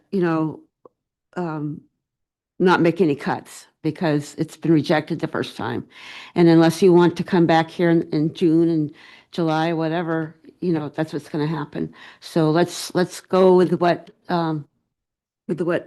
Jake has written. Thank you. Counselor Airman. Thank you. Yeah, I am still concerned about the multilingual support and special ed as well, especially given the new responsibilities we'll have soon with that. So I would propose putting the special ed admin position, the one that's currently filled, back in, and also putting the ML coach position back in. So that would be my suggestion. Okay, thank you. I don't have any other new items to bring up, and I appreciate the members mentioning that it's probably not the time to go as into the weeds as we have in times past. That said, I do think as we just kind of went down the line there are a couple items, not everything that the superintendent presented, but maybe a couple items that are worth discussing in a little more depth before we approach a vote. Of course, we'll have time for public comment as well. And quite a few have mentioned the special education admin positions. And a couple of you did share your opinion on that as well. I might ask if the superintendent has any additional information you'd like to share about that. Of course, you did speak to that initially, but just before we have further conversation on that item. Not a lot to add. And again, I can answer any questions folks have to the best of my ability. If you took out one of the special ed AP level role and the multilingual coach role, it would reduce by put 278,000 back, and it would create a change in the reduction I proposed from 1.169 to 891,000, just as a food for thought. Do you mind just clarifying for me again, the special ed AP that's vacant, which school is that at? And actually, which school are both of those positions at? So it's a bit of a crossover, but one of them is at the high school currently, who is transitioned to Connors, who has been helping out for the position that is going to be vacant. So there's some coverage pieces. So the vacancy you're looking at Connors and Lewiston High School. But the way we've been covering it, it's built some momentum. People feel like there's some good chemistry and the potential that could continue to operate in the structure that we're using today because of other staffing shifts. I'm sorry if I'm being dense on this, but then, so the admin position that is currently filled is located where? So it's in the high school's budget, but that person has been helping us out at Connors because of other staffing snags.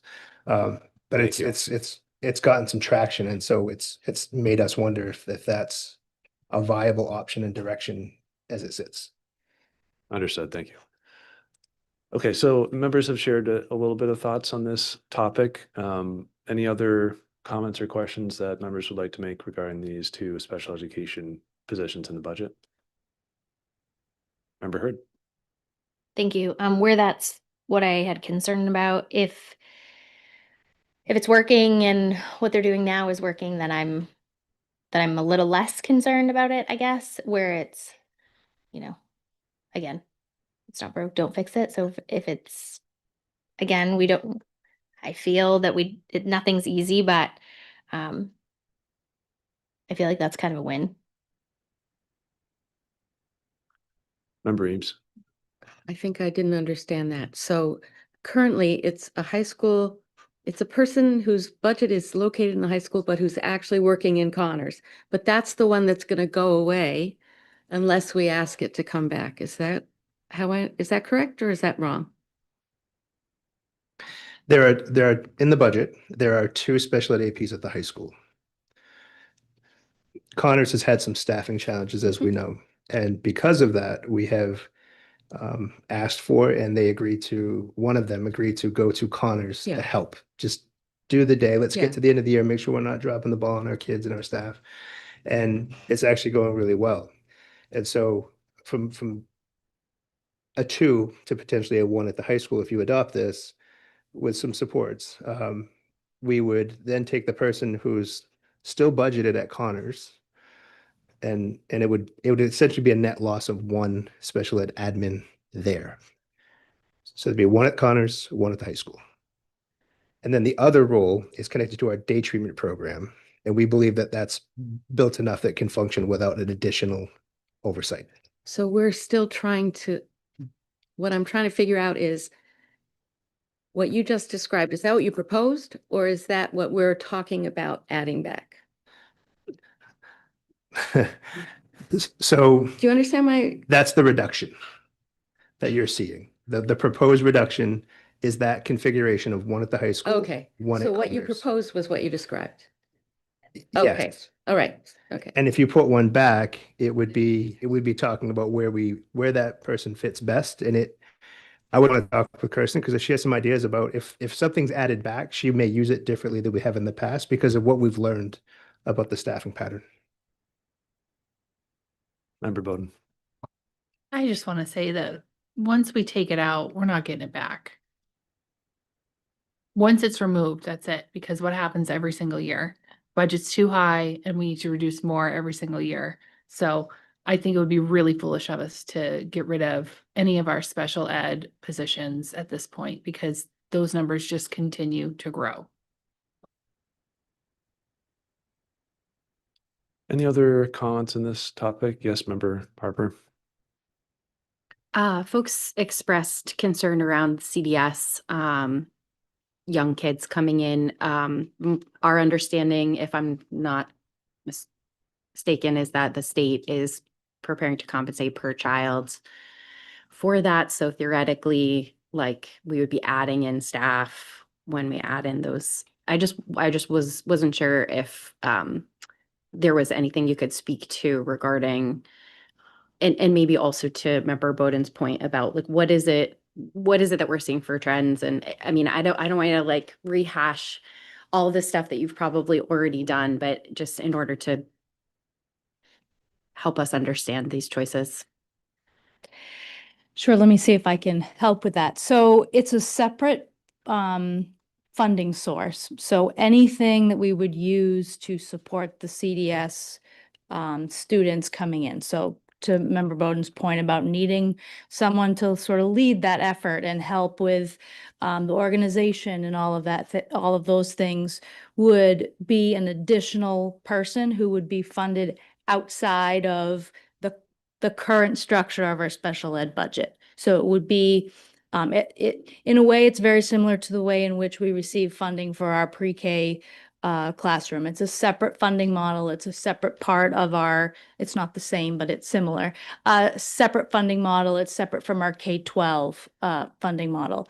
This will function the same way within the special ed world. There will be a different model, like you were just describing, receiving funds per student based on need, all of those pieces.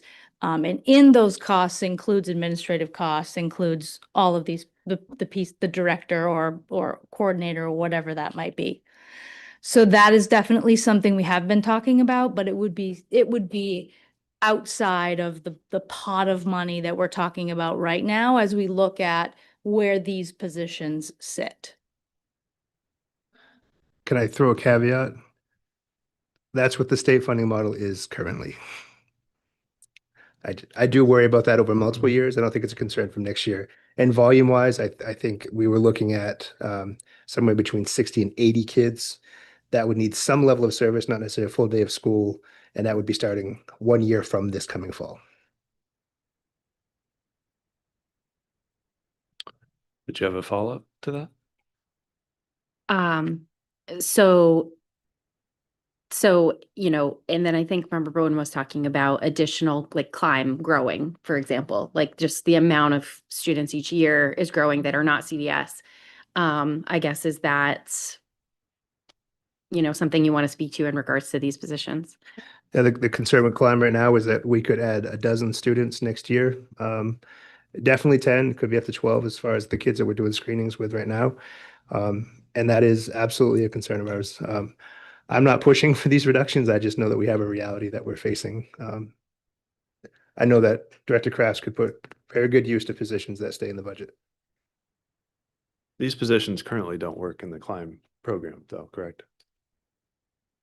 They do not. They do not. Okay. Other comments on this? Well, I'll share my own opinion, which is similar to the opinion I gave when we were discussing special education related positions in the original budget proposal, which is that we spend a lot of money on special education. It is the driving cost factor for the increases we've seen, at least in the 3 years that I've been a part of a budget process. I put a lot of faith in the director and in the superintendent to think hard about what they need. So I think they know that, they come to us with a serious request, that we do take it seriously and try to give them the budget that they need. And that even after these reductions will still be just under a $5 million increase year over year. And I think that if they have done the hard work to identify positions that they could potentially manage without, I am going to support that change. And so that's to say, I do support the reductions as the superintendent has proposed, as unfortunate as that is. Member Eames, did you have a question there? You said five what increase? So, Because I don't think it was 5%. It was. sorry, there in the overall budget year over year, there's a $5 million increase in this. $5 million. Yes, $5 million increase in the special education In the budget. special education. Now Thank you that's for clarifying. Yes, and that's before these two reductions. So this would reduce that a bit, but it's still going to be a pretty significant increase. So that is my opinion. Again, as I mentioned, I think as we go through a couple of these items worth discussing, we can do just an informal, non-binding thumbs up, thumbs down. If there are no other comments on this topic, then we could do that. Did you have a comment, Member Bowden? I'm trying to figure out like where this conversation is leading to. So, with my suggestions or for keeping the special ed positions and possibly revisiting their librarian positions. I mean, the cost it's a difference of like $76,000. So it would still be, I think it's important to reach that $1 million mark that the superintendent hit with these reductions. I'm not comfortable with only 800,000. I think we need to be up at that $1 million mark. So I just wanted to put another plug in for that. Auburn is running on this model. And it's working in Auburn. I don't think the superintendent would have brought it to us the first time if he didn't think that it was doable in our district. And so, I don't know. That just makes sense to me. Keeping the special ed positions where they are, and going back to the librarian positions. Yeah, let me just clarify. The four things that I wrote down for discussion or potential discussion is the special education positions, the librarian conversation again, the student support specialist again, and then the multilingual coach. So those are the four things. My preference would be to take them in turn, even though I understand that you might see them together.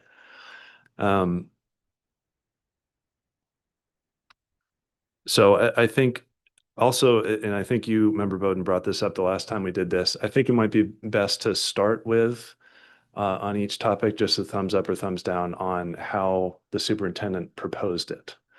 So if we could, again, if there aren't any other comments, although I do see a hand, but just to clarify, in a second, I'll ask if you support the reductions as the superintendent proposed them to give a thumbs up. And then if there is not a majority of members who support that, then we can get into this one or that one, that type of thing, which I know a couple people mentioned, but you had a hand, Member Hurd? Sorry, I was just gonna say similar to kind of what we did when we were talking about our goals, like what's something, are you okay? Can you live with it? I don't even know. What was it? What were the things? Yeah, it was thumbs up, I can live with it, flat, consider it, and fist was, we would have to have a conversation, but what would you need to get to a place where you could live with it? So I like that for that conversation, but right now, if there's anything, if you are currently in a place where you could support it, but you need some kind of information to get you over that hump, then please just ask it now. So we can just do a thumbs up or thumbs down and clarify. Correct. Okay. So if you are, support is a strong word to you. If you are okay with proceeding with the two reductions as we were just discussing around sorry, I lost my list here. The two special education administrator positions as the superintendent has proposed, then please give a thumbs up at this point. Okay, and if you are opposed, just for clarity? Yes. The two reductions, right? Yeah, could you use the microphone? Sorry. Oppose the reductions, you want them back. Is that the next thing we're voting on? Okay, so it could be. I will say, yeah, did you have a question? I'm sorry, just to clarify, I thought you were going to ask us who here is in favor of the reduction overview that the superintendent presented tonight? Thumbs up or thumbs down? Can we do that? You would prefer to do it all at once, the whole Yes. package? Well, to start, Okay, because if you get a majority to start, yeah, then there's going to be a motion and it's going to pass, okay. right? So we don't need to, Yeah. like, when we talk about not getting into the weeds, like, let's see if everybody supports this, see if the majority supports it. If it does, it goes through, okay? If it doesn't, then we get into the weeds of the things that we want to fix. I am very happy to do that. In fact, that would be my preference. However, I just try to be respectful that committee members sometimes have more detailed opinions, and I want to respect that when possible. But I'm very happy to proceed with that. Yes, I saw a hand over here. At what point should we do public comment on the budget? Definitely before we take a vote. Yeah, so right now, I think that's very fine with me to just do on the entire package as the superintendent presented it, a thumbs up or thumbs down. That will not be binding. We can then have a time for public comment. If anyone wants to make the case, we could go back to the kind of individual package pieces. But I think that might be the best way to order things. The outburst there was pretty clear that you would prefer to just do first a thumbs up, thumbs down, the whole thing. So yeah, okay. So we can do that. So very simple then. Superintendent Langlis described those reductions totaling $1.169 million. So please show a thumbs up if you would support voting that package through altogether as it is. Please show a thumbs up right now. Okay, so that's 4 out of 9. So that is not a majority, which means we are going to need to do a little bit in the weeds. That is what it is. So because we already had this conversation, I want to just finish this out with full clarity on the special education conversation, okay? And then I think we can incorporate some public comment as well. So just to return to this, we're talking about 2 special education administrator positions. If you support reducing those positions out of the budget as the superintendent proposed, please give a thumbs up at this point. Okay, so that is 5 out of 9. So that would be a majority in that case. I would like to continue down the list. Again, it's 5 out of the 9. I know we could have more detailed conversations, but I think in an effort to keep things moving, I'd like to keep moving on to the other topics. And again, if we are going to be going through this, I actually think it might be best to take public comment after the thumbs up, thumbs down business, because we'll have an opportunity to change things if we'd like based on comment. So next on the list that multiple people mentioned was the multilingual coach reduction. So again, either superintendent or assistant superintendent, is there anything you'd like to add about that proposed reduction before we get additional committee comments? Okay. So committee members, anything additional you'd like to add about that? Yes, Member Bowden. I just want to say, we need to remember this is a coach position. This isn't a teacher position necessarily, even though the coach probably is a certified teacher. This isn't a position where this individual is pulling students and working with them necessarily directly. This is a coaching position for the multilingual teachers. So I just want to make sure we keep that in mind, because it just sounds like when we hear multilingual coach, I just want to make sure everyone is on the same page with that. Member Jensen. Thank you, Mr. Chair. I'm just thinking of my experience last year in the district, and like a lot of the multilingual teachers would start the year with a certain number of students in their class, and the class sizes would often kind of balloon and have a lot more students, and it would become pretty hard to manage because you don't want too big of a group when you're doing that kind of instruction. And a lot of times the ML coaches would, be able to provide that kind of support and resources and just ways to kind of handle that, because you can never really be truly prepared for sometimes when that happens, and some of those larger groups. Also just a lot of times students will enter the district not speaking a word of English, and so you're placing an ML class, again, it's not really something you're entirely prepared for, and a lot of ML teachers just kind of have to figure it out. So I do have concerns about the support being eliminated. I would want to hear more about that. Hopefully we can get some good feedback on that too. But I think there's more to it that we probably could be hearing. But I mean, again, I'm appreciative of the reductions. It's I know we have to make some tough decisions here, so those are at least just my concerns personally. Could you just clarify how many multilingual coaches there are in the district currently? 3 currently. And I just want to add that they don't just coach, they do lots of interventions and work with kids daily. But it isn't a teacher specific role. Thank you. I saw another hand. Yes, Member Harper. Thank you. This has been pointed out, but in this, lovely graphic that we got talking about the progress that Lewiston Public Schools have made in the last few years, we saw in the last 4 years that English language learners grew from 28% to 46% meeting their English proficiency targets. And obviously there's room to grow, but that is progress and we want to celebrate that. And I think there's something like 42 different languages spoken in the schools, something around those lines. I mean, that is a lot of languages, and it boggles my mind to think about like how to, teach to all those different speakers. And obviously, the more on track they can be with English, the more they're going to be successful in all areas of school and all areas of life and in the workplace.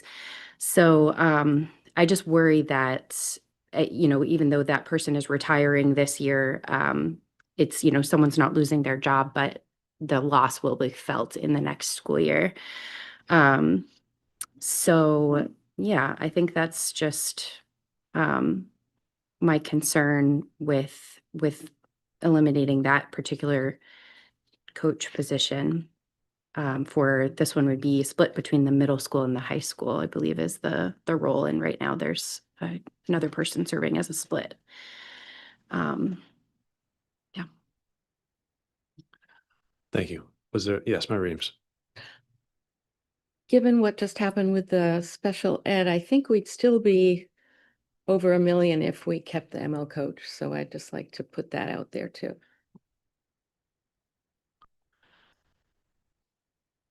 Right, because 1.169 million minus the 122.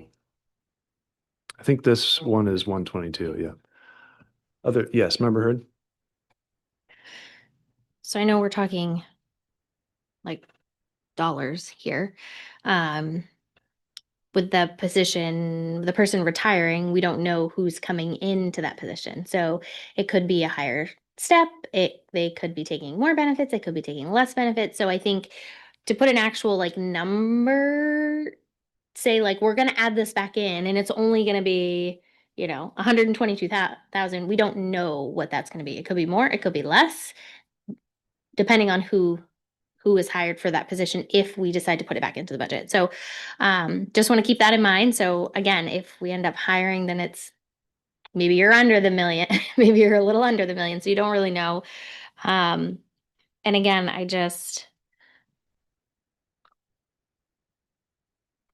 Jake is our superintendent. Karen's our assistant superintendent. It's not like Jake is willy-nilly making these decisions. Like these are things that of course they hurt and they're hard for our district, but I've known Jake for quite a few years now, and Jake doesn't make any decisions, that he thinks would put our students in any sort of jeopardy or lose any traction or whatever. I think Jake's first thought from the time he wakes up until the time he goes to bed is our students.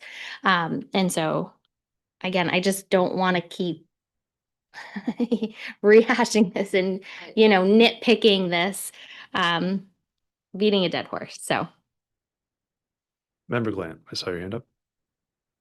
Yeah, I see a lot of what people want to keep, but no one is talking about what to eliminate. And if you want to keep something, you've got to eliminate something.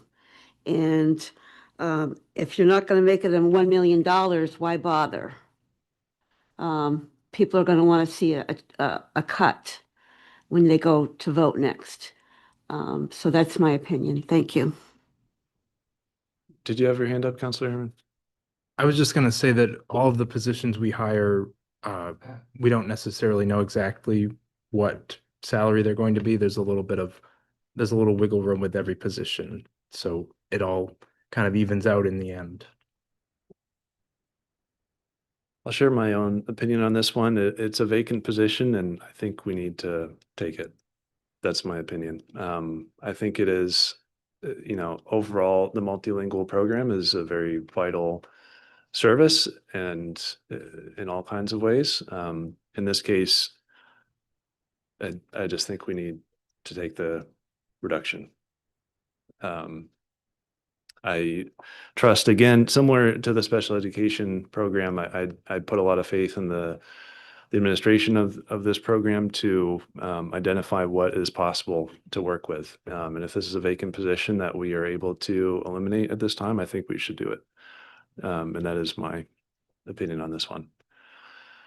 Are there any other opinions that folks would like to share before we do the thumbs up, thumbs down? Okay, so again, same as last time. We're discussing, as the superintendent has proposed, reducing this multilingual coach. If you support that reduction, keeping that in the ultimate motion here, then please give a thumbs up at this time. 1, 2, 3, 4, 5. Okay, so again, that's 5 out of the 9, which would be the majority. I'm going to continue down the list. The other 2 items that were brought up were things that we had discussed in the prior budget conversation. So one is the librarian reconfiguration, I might say. I might ask the superintendent if you wouldn't mind recapping what that proposal was. So there was layers to the proposal, but just in summary, if I can provide more detail if needed. The two positions budgeted is $217,000. As Member Bowden mentioned, we would need something at the middle school. That could be an ed tech, which would shift it by $45,000.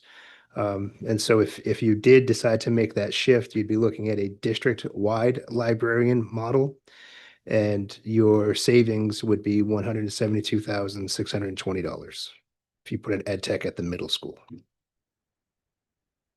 Your net savings, just to be clear. Okay. Member Hurd? Thank you. So this may be a dumb question, but if you got majority for reducing the special ed and we got majority for the ML, what were the other positions on reductions that members were not okay with that we didn't pass the reductions that the superintendent just put in front of us? Do you understand what I'm saying? I do not. Okay. Could you restate that? Do you understand what I'm saying? I think there's a question of, as we break things down, there was a majority to support leaving in the reductions, both the special ed APs and the ML coach. But there were not other items on the list that people mentioned that they wanted to consider one at a time. Correct. And so now that majority has been reached for the special ed and majority has been reached for the multilingual, I'm wondering, are members at a position now where they're ready to adopt the reductions that the superintendent has in front of us? Because I personally, and maybe I missed something, I didn't hear any other items that members felt strongly or had questions about or that they wanted to keep in. Member Bowden, do you mind if I put you on the spot? Yeah, I don't mind at all. I was trying to reduce it further. I felt like our last go around with this was somewhat disingenuous, where we had things on the table, we talked about it, and there were certain members who felt like, well, we shouldn't cut everything because it's going to fail, and then we'll cut it when it comes back. I felt like that was disingenuous. So now we are in a position where the city of Lewiston spoke, and they said, this is too high. I don't want to support this. So I'm trying to find ways so we can come out with a budget that the city will support in this next referendum, because it's just costing us more money every time we have to do a referendum. And so I do feel like the librarian piece of it should be reconsidered. And when we're talking about reductions, I think we should probably talk about maybe reducing the number of student support specialists we approved to throw into the budget, because that's also a big number. So I'm just trying to look out for the taxpayer here and to get this passed, basically. So my opinion, just in running this meeting, I think it's fair to just try to move through these efficiently and just so that we clear all potential items for discussion right now. I'm hoping, because we have discussed them before, that we can do it relatively quickly. That's my hope. Member Jensen, I saw you had a hand up. Yeah, thank you, Mr. Chair. I mean, we compromised. I proposed some cuts that weren't fully accepted. I know we compromised on it, but like, we worked together. It wasn't everything I wanted, but we compromised on it. So I know I made like the stuff we cut. It's not unnecessary. It's not like with the city council where they can just decide to not like do something and not maintain a property or something. Like, everything we cut is just work that has to be done by other people. And so that's something we need to acknowledge here. And so when we say that maybe we shouldn't make the deep cuts, I mean, why chop off an entire leg if you can get the approval for just at the knee, if that's enough? I mean, because every time we cut something, it does have an impact on our students and our staff, and that's something that we need to consider. So I don't think the process was disingenuous at all. I think we compromised on it. We came to a compromise, and we unanimously agreed that this was the best solution going forward for the district and for our students. And so I'm not particularly happy of the 3 reductions that I didn't support tonight. It doesn't mean I'm going to oppose the budget. It's not exactly what I wanted, but it is what it is. And I'm going to make the decision that I think is best for our staff and our students going forward here. So I just want to make that clear too, that when we talk about cutting things, it's not that we were leaving in fat that, oh, we can just cut it later in the second round if the public doesn't support it. The cuts we made were devastating. And the cuts over the last 4 or 5 years have been devastating in the district. And we really need to trust the people that are actually working in the district. And I mean, I worked last year. I can say it as much as I want, but you know, whether people listen or not is one thing. But again, we need to start listening to our staff more and realize the impact that these cuts are having and really push for change systemically. But we compromised, and I'm I don't know how to end this. Okay, Member Glant. What I heard last time was that it's going to fail anyway, so we don't have to make the deep cuts right now. Well, guess what? We have to make the deep cuts now. And people heard that. People heard that, we can make further cuts if this doesn't pass. I agree with Member Bowden that, that was not a good thing for us to do. So I might suggest, so we're here now discussing a couple more items, whether or not we want to add them to the list of reductions. And I'd like to get through that and then have a time for public comment, and then perhaps we can return to general comment on the budget overall, as well as any particular items. Are folks okay with that? I did see a couple hands. Were they about would you like to go with what you're about to say, or, okay, yeah, Member Harper? Yeah, I just wanted to say, I know that the comments that some members made regarding not making the deep cuts first and then, waiting to see the vote, those were made at a meetings much prior to the actual vote. And I felt like the vote process itself was not, the majority whims of the committee were not to hold back. They were to make the deepest cuts that the committee thought were responsible. And so, yeah, I mean, I think that there, I just wanted to say that this has been kind of lifted up to say that the result of the budget that we put before voters on May 12th was not was somehow holding back, and I really didn't feel that way personally. And again, I didn't make those comments; other members did, and there were multiple meetings prior to us actually making those final decisions. So, not that anybody I don't know who watches these meetings and, actually is following. I'm sure it'll just get spun however it's going to get spun, but I just felt the need to say that because was my perspective and I think the reality. Okay, so I'd like to get back to the librarian thing, but Counselor Heron, you had your hand up. Yeah, go ahead. Very, very quickly, I'll also just add that the last budget that we passed here passed unanimously. We all agreed on that budget. Okay, so librarians. The superintendent recapped, I believe you got through that, right? Explaining what the proposal was. Any questions about that? Does everyone remember what we're discussing here? Yeah, okay. Any commentary on that before we do the thumbs up, thumbs down?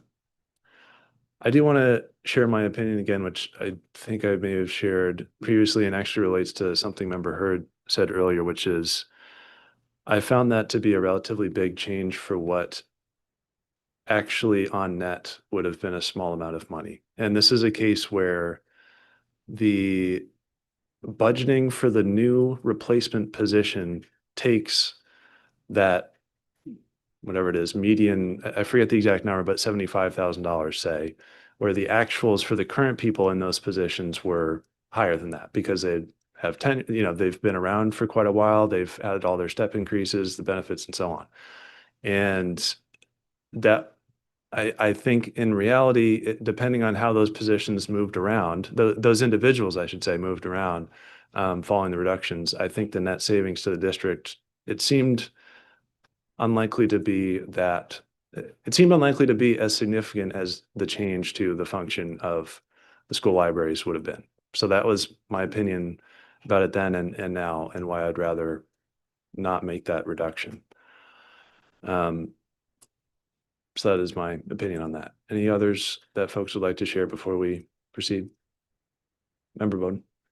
I just want to say, I think anything we can do to reduce this budget more so this passes is worth it.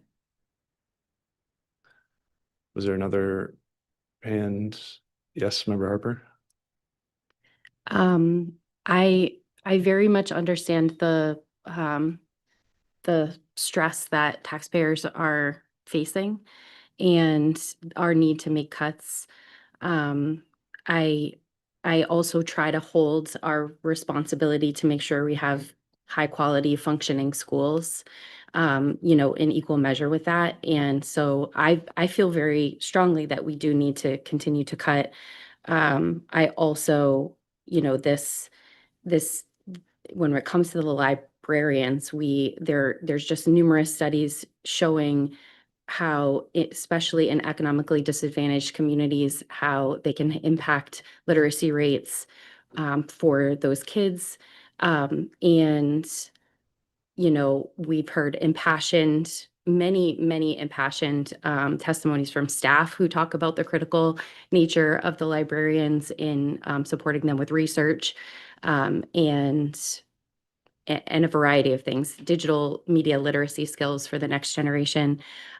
So, you know, I think I personally think and we've also, not that Lewiston has to always think about our ripple effects for the rest of the state, but there has been a lot of people pointing out the fact that if we cut librarians at the second largest district in the state, that will send a message that is, you know, okay to do throughout the state of Maine.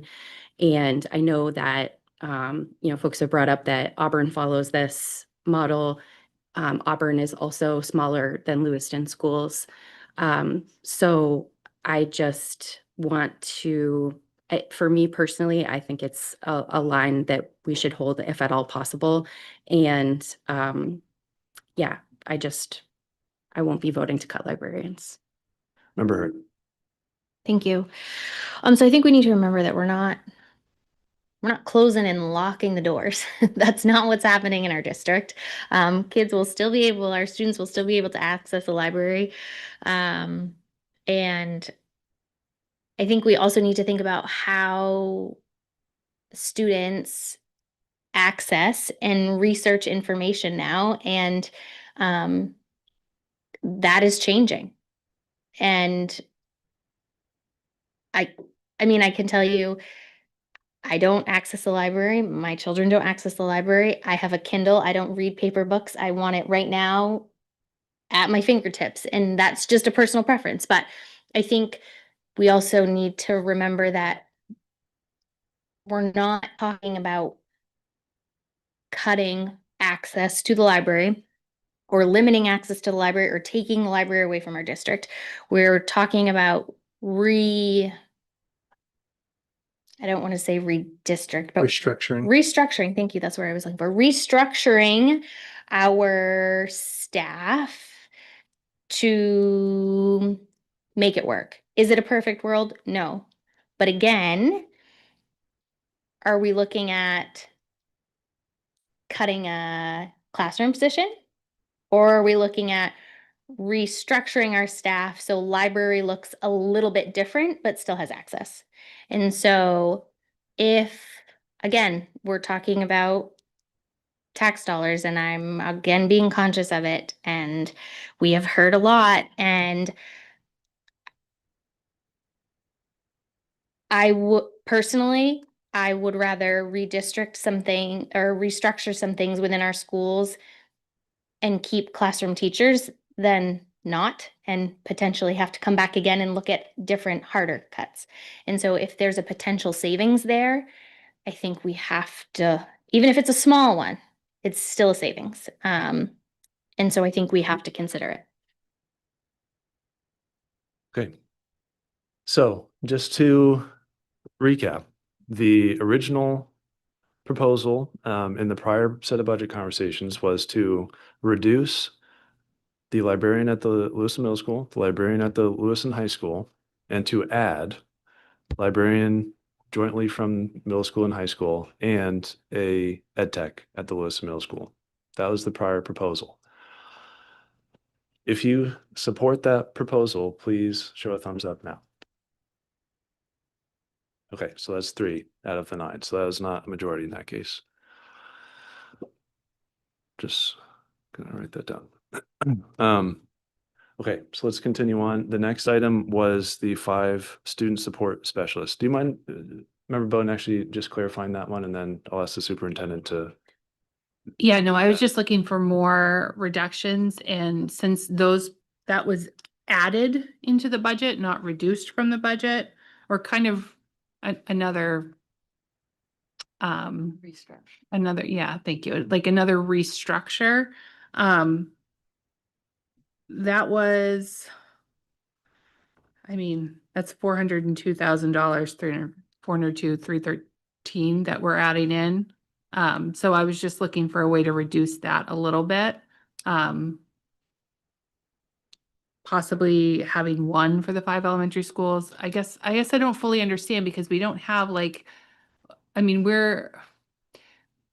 we went through a process of approving and putting these positions in on a restructure, but with no clear guidelines as to what this position is in its entirety, and what the responsibility is on this position. And so, I just have a hard time, like, the budget failed. So what can we cut?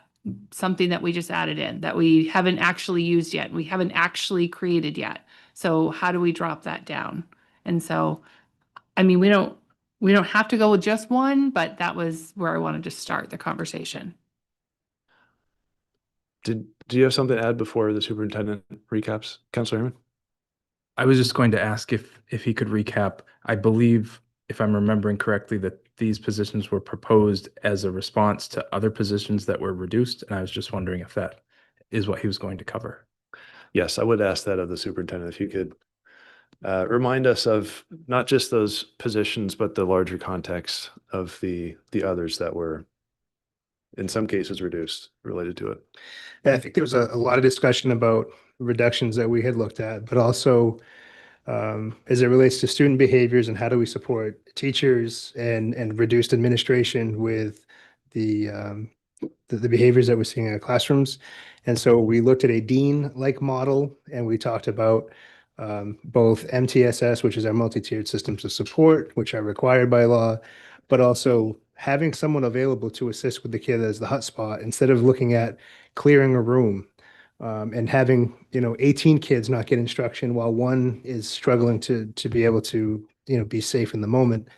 But we don't have a bench. We don't have a capacity for that in our schools. And so the idea with this was for each elementary school to get one of these staff so they could put them to good use. But again, it'd be like the dean of students. We have 2 at the middle school. We have 2 at the high school. And Montello had some great success, I think, feedback from Tiffany about how much the dean has been able to support just the day-to-day operations.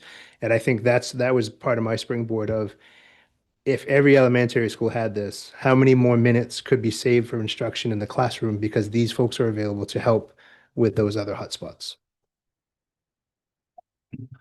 And if I could also remind folks, and please correct me if I'm wrong, I think this was somewhat related to, we did reduce a couple broadly, I would say, student support related roles.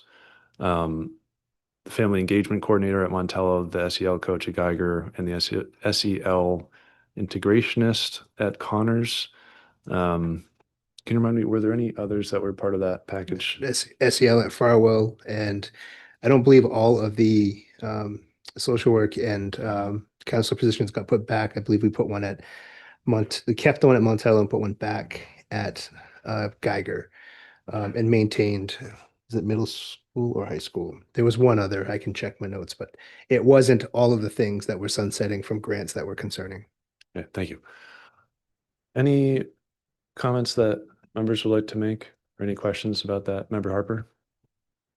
I just wanted to say, I remember specifically conversation around, I think Farwell lost a duty aide and an LCL coach, and we were talking about the student support specialist as being, probably not able to necessarily do those exact things, but could be some additional help that was really needed. And so what I'm hearing is that each elementary school really could use that additional support person to help with the hotspots, and to maybe also, I think there was some combined with their family engagement stuff, working with kids who are truant and making sure they're back into school and connected with resources. Particularly at this elementary level where I think we're also seeing like that's where sometimes a lot of the behaviors can be like sometimes more physical, and I don't know. It just seems like a really important add, particularly with the cuts that were made for each elementary school, I think saw cuts. Yeah. Member Bowden. Thanks. I do remember that conversation as well. I'm just wondering, like, obviously I don't want to see an entire classroom emptied because one kid is having a meltdown. I just wonder, like, is that not the responsibility of like a principal or a vice principal that we have in the building to handle, possibly get that kiddo out of there so the rest of the kids can keep learning? Does this happen daily? Is this something that happens every single day, multiple times a day? Or, I mean, I'm just trying to feel out like where it's a position that's not in the budget, like how crucial is it that we add 5 of these in? Like, can we not have like a couple of them that float around and help out where needed in the elementary schools? I mean, you're the expert, Jake. I'm not. I'm just trying to find ways to save money. I understand. I think this is one of the positions that I support more strongly, and I do know that these were ads, but they were ads, as people have already stated, for areas of deficiency and other reductions. But I do think that floating them, I don't think would be effective because the kids don't just decide to have these moments when someone happens to be there. But our administrators are here. I don't know if anybody wants to speak to it, but when the radio goes off that they need assistance in this particular classroom and they're headed that way, they're usually doing so with 3 or 4 kids sitting outside their office or in the main office waiting to be spoken with, or trying to get a hold of a parent or trying to figure out what happened. And so I think in the world of volume, there's a lot going on day to day, and I think expanding that bench will help instruction significantly. Member Hurd. Thank you. So I actually support keeping these positions in. I had 2 students in the elementary school and I was in that building a lot, and there was a lot. There was all kinds of things going on. But also at the same time, I'm gonna refer back to our goals that we kind of talked about is one of the things I feel like most of the members felt strongly about was holding our students accountable. And I think that these positions can help do that. I think, there's kind of a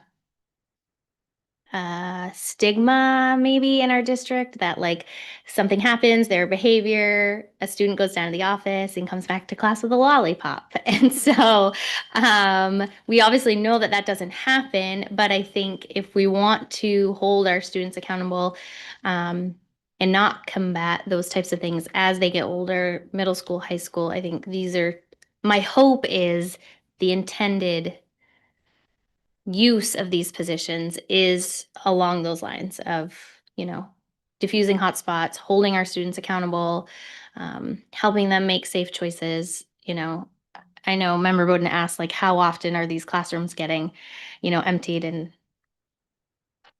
I would say probably more than you think. And I'm not going to put admin on the spot and have them come up here and say that, but I think I would err on the side of more than you're actually thinking on the daily. So I am in support of these, even though, yes, I do want to make cuts and I know we added them to the budget. I do think what we're trying to do as a school committee and what we are hoping to do in our district, I think they are important.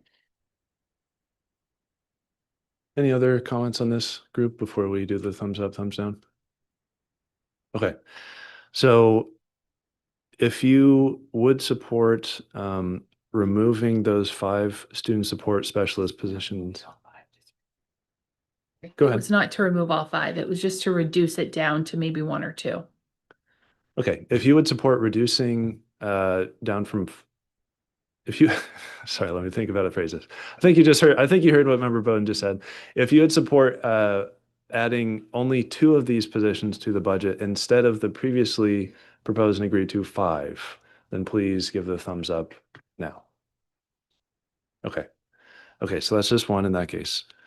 Okay, so that was all the quote unquote parking lot items that we brought up. So at this point, I think I'd like to turn it to public comment. So this would be public comment on the FY 2027 budget. Would anyone like to speak? Okay.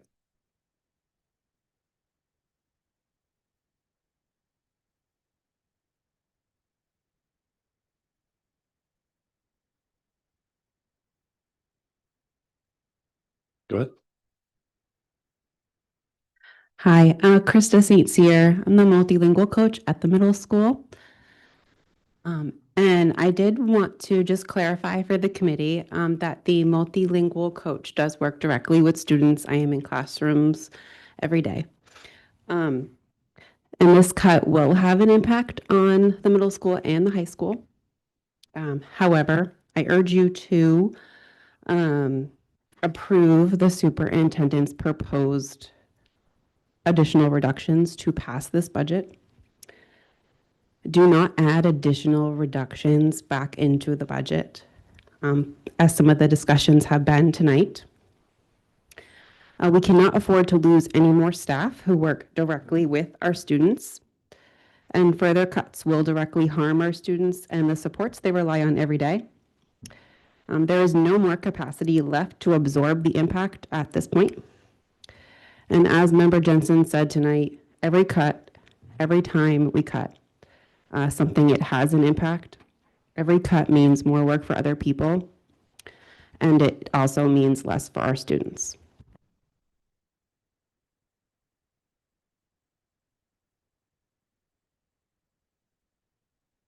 Good evening again. I'm Jay Rich, a multilingual teacher at McMahon. Year after year, we continue to cut from students while asking educators and staff to do more with less. We stretch resources, absorb additional responsibilities, and somehow continue showing up every day to provide our students with the education and support that they deserve. But at some point, we have to be honest that this is not sustainable. What makes Lewiston remarkable is that even under these conditions, we continue to have extraordinary educators. We currently have 6 educators working in Lewiston who have been recognized as Androscoggin County Teacher of the Year. That level of excellence does not happen by accident. It happens because we have talented, committed professionals who deeply believe in this community and our students. But passion and dedication cannot permanently compensate for structural underfunding. The reality is we cannot continue relying on our current funding model and expect different outcomes. Districts like Lewiston with high student needs and increasing demands require stronger investments from the state. I'm asking members of this community to advocate forcefully at the state level for meaning funding reform because local communities should not be forced to annual debates over which student supports we're willing to lose. I'm also asking members of the committee to publicly advocate for this budget. Every single year, it is teachers and school staff giving up weekends, evenings, and family time to go knock doors, make calls, speak to voters, and defend the value of our schools. 2 weeks ago, we had over a dozen educators and parents give up their Saturday to go knock doors in support of this budget. I did not see a single school committee member there. Quite frankly, it's very difficult to pass a school budget when educators are fighting for it, while members of this committee continue to advocate publicly against budgets. No budget is perfect. We all understand that. But if this committee believes in public education, in our students, and in the work happening in our schools, then the community needs to hear that from you loudly and consistently. Only about 10% of eligible voters participated in the budget vote. That means 90% of our community is either disconnected from this process or taking public education for granted. Meanwhile, the people most invested in our schools, educators, staff, and parents, are the ones fighting to preserve opportunities for our students. Our students deserve opportunity. Our educators deserve support. And this community deserves a funding structure that reflects the actual cost of providing a high-quality public education. Thank you.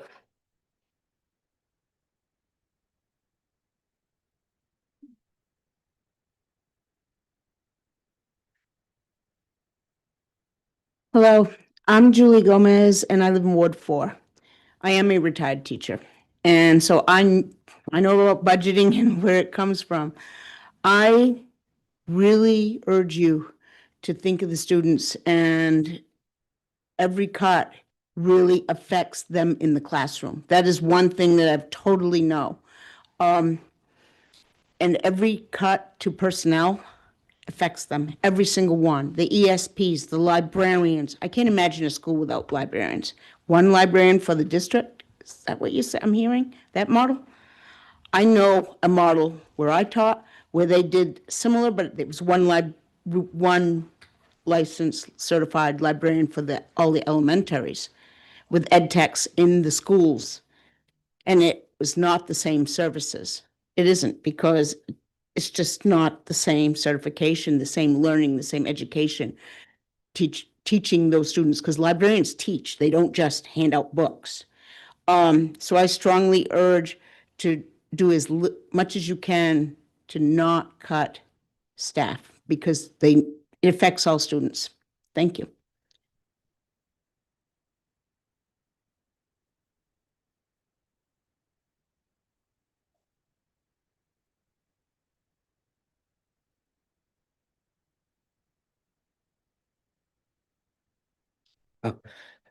Martin Chartrand. I live in Ward 3. I am a community member. I'm also a behavioral health professional. So I work directly with kids who have a lot of need and needs high support to make good choices, to build patience, to develop social emotional skills and confidence. And so I know that those supports have impact on future costs in our community and has an impact on our healthcare costs, mental health, public safety, and it impacts the success of our students and the lives they get to live. So I really am here to second what the two last speakers said. I also don't think we should cut even one multilingual coach position. I think that's an equity issue that is going to specifically impact the most vulnerable students who have, and it's a high percentage who have language barriers. And I think that we might need to look seriously at people taking pay cuts in the administrative branch, both in the city and in the schools, because I know that it is tough budgeting. I definitely discourage you from cutting into librarians or student support specialists. That would, as the last speaker said, put more work on fewer people who wouldn't then be able to support students in the way they have been. There were actually a high record number of people who voted yes on the budget this round, although they weren't the majority. And those are people who care about our schools, and some of them were voted for the first time. I talked to people who registered in order to do this. There absolutely does need to be more of us out there educating our community and letting them know that the election's even happening and why it matters for them. And I know that there are some of us that will be doing that and will support this going along, and I hope that there's more. Thank you.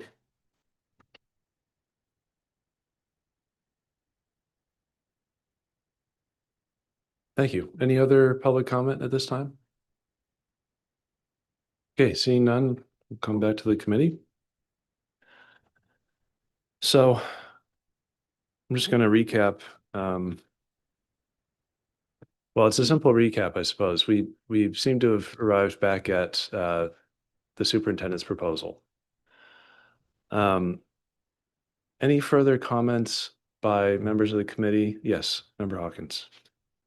So when this meeting began, we had someone speak to us about what it's like to be on a fixed income, looking at taxes. Most of you here have heard from me multiple times about being a single mom raising children. I'm now a single mom without children at home, which is honestly mind-boggling. Still figuring that out, and they've been moved out for almost 2 years. It's like, what? I grew up what I thought was a middle-class family. And as I see more and more of the world, I realize we really weren't. There was a lot of keeping up with the Joneses that led to cars being towed away, evictions, moving 13 times before I was 11 years old. Those are the kids we're talking about taking resources away from. I understand taxes suck. Nobody wants to pay them. But those taxes are what's creating the next generation of people that are going to help support the rest of us when we're getting to places where we can't support ourselves. And the reason I know that is because I ran an office that did in-home care, where there were, at that time, there were over 500 hours of work available a week, every week, and not enough people to fill them. And all that was required for a PSS position, I think it's still the case, is a high school diploma. I understand we need to make cuts. The superintendent just put forth $1.1 million in cuts. As somebody who's very good at budgeting because I had to be,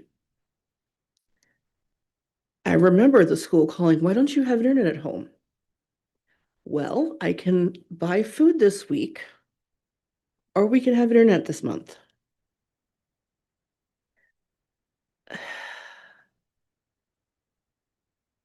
There's and I haven't been involved in every single cycle of the budget, but I've watched because that's what I do. I sit in the corner and I watch. And every single year, it's the same thing. Take it away, take it away, take it away. You want to save more money. I get that. I understand that. Nobody wants their taxes to go up. Everything costs more every year. That's not going to change until we fundamentally shift as a species. That's just a fact. We've already got 1.1 million in front of us to cut. How much deeper do we need to go? Are we talking a leg, an arm, or will a couple of toes work? Because I'd rather cut a couple of toes than have children leaving the district, families leaving the district because their children can't get the support they need or the resources they need. I'm sorry. I'm all for counting pennies and dimes. I do it every damn day. But there's a point where you have to say, okay, this is a little bit more important than somebody pays an extra $500 a year. I know my rent is probably going to go up. I don't like thinking about it. I know it's going to go up. There's no way about that. It's going to go up. How bad? I don't know yet. Is it scary? Yes. That's life. Punishing children because things are tight for adults doesn't seem right to me. And that's part of why I'm here. And it should be part of why we're all here, to make sure we do what's right for our students. The city needs to face the fact that we have a lot of children that need help. It's not comfortable. It's not fun. We wish they could all be just like that better. That's not how it works. And cutting resources to the children that need it most because it looks good on paper is going to bite us. It's just, that's a fact.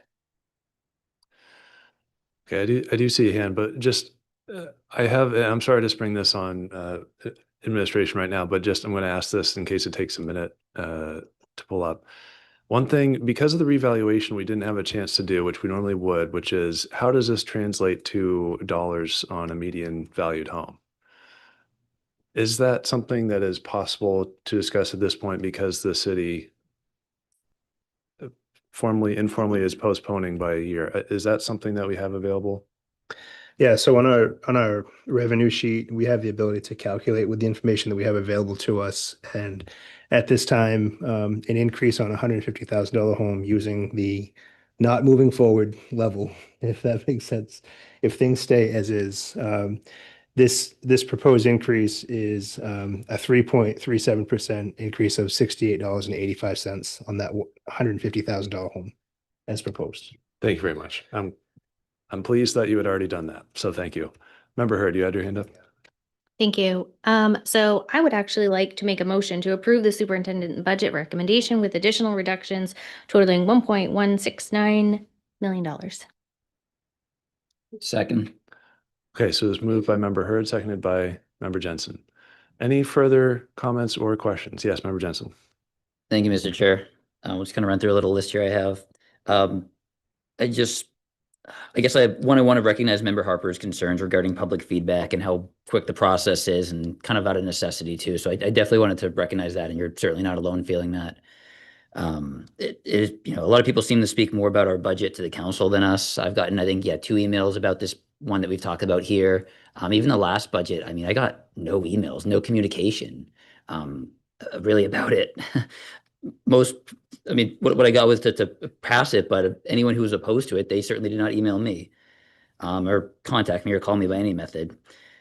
I think it's very tough to do government in Lewiston right now with the current discourse on social media, and I shouldn't say social media, it's 99% on Facebook. And I keep seeing these crazy, almost conspiracy theory facts pointed out, random things said, that just make no sense. And no one's reaching out to us to say, is that actually true or not? I've heard this, and people just put it online and other people believe it.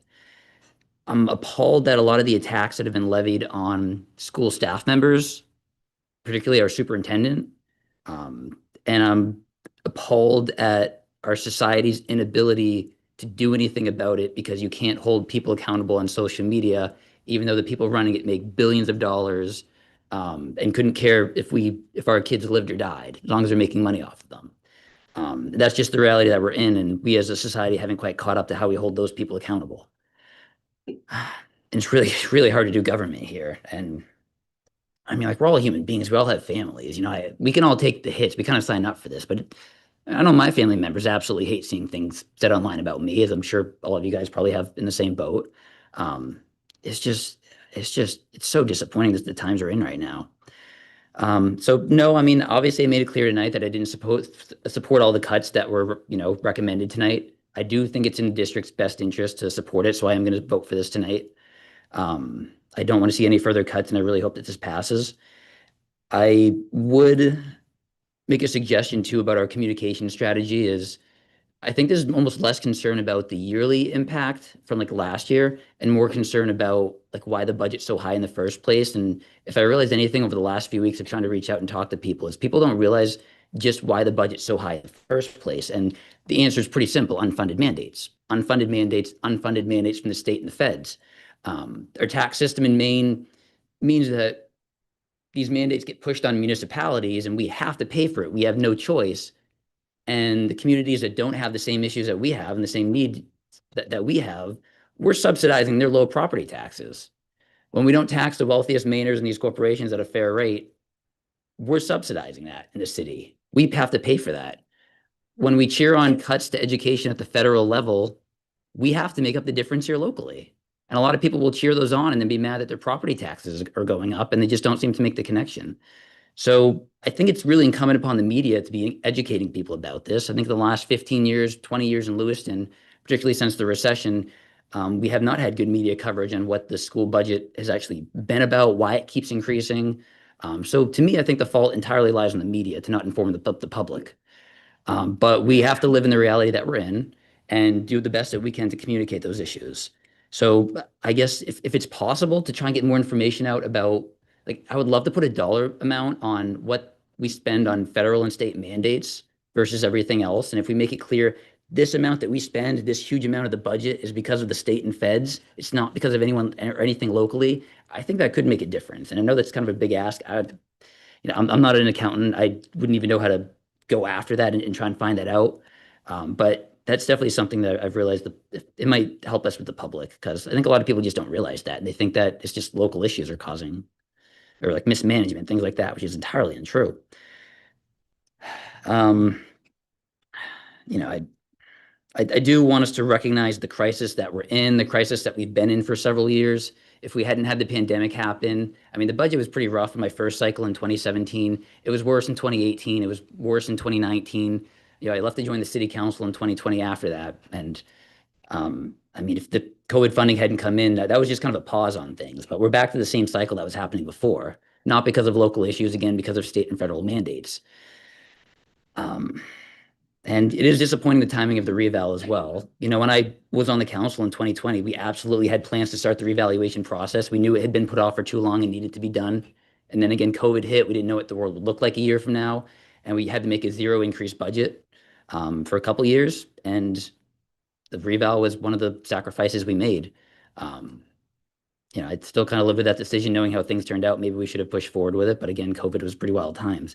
So I do just think we need to recognize the crisis that we're in. These aren't tough budget times. This is a crisis. This is an absolute crisis. You know, I would call on the mayor at some point to declare a crisis in the city, call on the governor to declare an education crisis in the state, because we're not the only district dealing with these same issues of unfunded mandates, but we are hit the hardest of any district in the state. So I do see, you know, I've watched Star Wars way too many times to not have hope. I do see some hope in the fact that we're not the only ones in this situation, even if it is the worst case scenario, you know, kind of for us, we're in the worst position of it, that we can make some kind of political compromise with other communities in the state to get to a point where we can go after these mandates and start creating a tax system that actually works, so that we're not subsidizing these wealthy coastal communities, these wealthy ski communities that make these rules for us that have no grounding in reality from their ivory towers. And so we really have to work together. And again, it's not necessarily something that we can do as a committee, but we need to start advocating for that. I'm going to try and put together some kind of resolution that we can maybe pass and get the council to pass, kind of talking about some of this stuff here. But nothing is going to change here locally. We're just going to have the same issue next year, where we have to raise expenses on some things to pay for, you know, inflation. If you're not making 65 grand a year as a single individual, you're really not getting ahead in society. And not a lot of our staff members are even making that.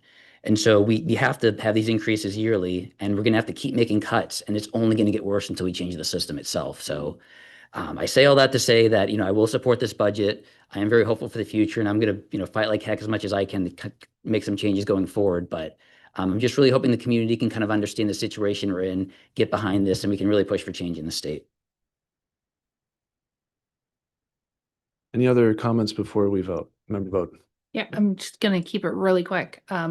I can't support it with the special ed positions being cut, so I'm not gonna support this budget. Okay. Any other comments? Okay. I would ask the superintendent to call the roll. Ward 2, No, at large, Yes. Ward 1, Yes. City Council, Yes. Ward 7, Yes. Ward 6, Yes. Ward 5, Yes. Ward 4, Yes. and Ward 3. Reluctantly, because I really wanted those ML coach and the special ed, but yes. Motion passes 8-1. Okay. Thank you very much. So that does conclude that agenda item. Agenda item number 7 is a report from the school committee chair. So my report is really just going to be about the budget process. So I will just echo a couple of things. I mean, one, I do think the door knocking comment is an important one. I was out, unfortunately, in a rainy day. That was not very smart. I should have gone out one of the later weekends. But anyways, I do think as much as we can do to communicate to folks that this budget is happening, this budget vote is happening, that is important. You know, it's unfortunate that a 10% turnout seemed like something to celebrate, because that was by far the highest so far. You know, this is going to be a vote on primary day, June 9th. So there is a bit more built-in turnout, but there is a different factor there, which is perhaps not everyone is going to know that this is happening. And so as much as we can do, you know, as committee members, as, you know, administration, perhaps to an extent, you know, just trying to make it clear that this vote is happening. And I did want to, you know, double emphasize something that the superintendent mentioned, which is that, you know, if folks are early voting for the primary now, which I believe is available, you're going to have to go back again to vote on the school budget. That is at least my understanding, because currently you can't vote on the school budget. You won't be able to until after June 2nd. And so I think that might be, I don't know how many people vote early on the primary, but I just think that, again, there's a few things here that we just need to be reminding people as much as we can. This vote is happening. You can only vote after June 2nd, and the in-person vote will be on June 9th. And so I think as much as we can do to, at the very least, be turning out the vote on the school budget, I think that really is crucial because, again, this process is so difficult when it's a relatively small fraction voting on the budget. And I hope that we can at least help people make informed decisions in voting on the budget. So that's really all I have to add as my report. I'll turn it on to agenda item number 8, which is the report from the school superintendent. I'll be brief as well. As you know, we've all been living this very short turnaround. But a few things just for your radar. One is the congressional discretionary funding, or the CDS as it's called, but not Child Development Services, CDS. We had put in a grant for space improvements at 287 Main and also some equipment.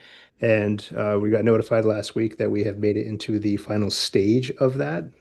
I would call that promising, but until it's allocated and approved, it's not a reality. But that has more traction than we've ever had before. And that number was in the $2.5 million range. We also, I mentioned earlier, but I want to touch on it again, we applied for and received the reallocation title funds that will be used for summer school that offset some costs that you decided on tonight.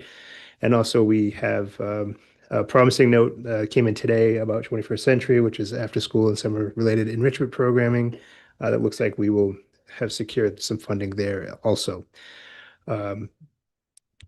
Last week we had the top 10 breakfast, which was a wonderful event. And when you hear some of our top kids talk about their experience and different points in their lives, it's really a wonderful thing. So we'll be sharing some things around that. And also, if you remember, last year we did videos with some seniors, just talking about their experiences and what they were up to. And we have some of those scheduled to start recording on Wednesday, and we'll start sharing those out as we have time to edit and post them.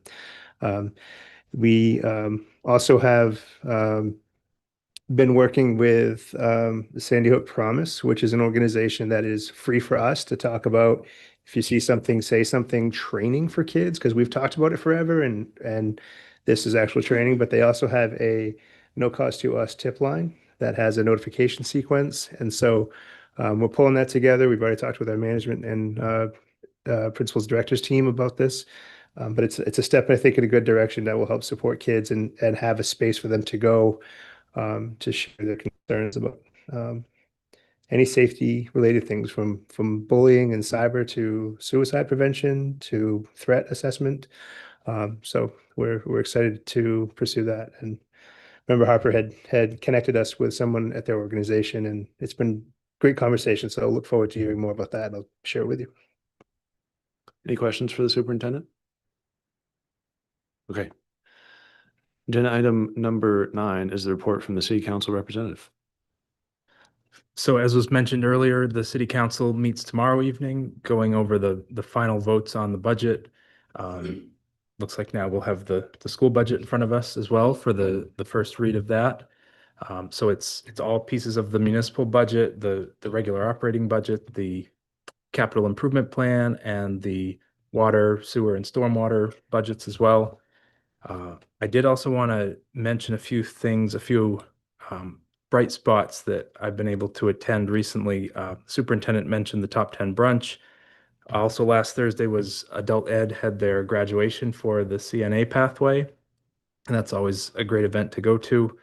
And then just this morning, I was at Bates College, the AVEC, which is Androscoggin Valley Education Consortium, their contemporary issues group, which is kind of a social studies like group. They were doing a simulation on a diplomatic situation in the Middle East, and it was really interesting to watch the different groups go around, and they had to sort of negotiate with each other as to what they could accept in a peace deal and what they could not accept, and it was just really great to see.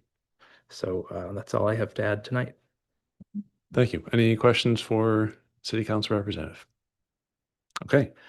Agenda item number 10 is updates from school committee subcommittees. Have any subcommittees met? Yes, member Hurd.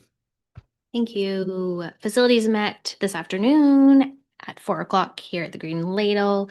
We had 2 services go out to RFP, HVAC, and some fire alarm work. back. And so the team, they're currently looking at those bids that came in to decide which is the most appealing and works best for our district.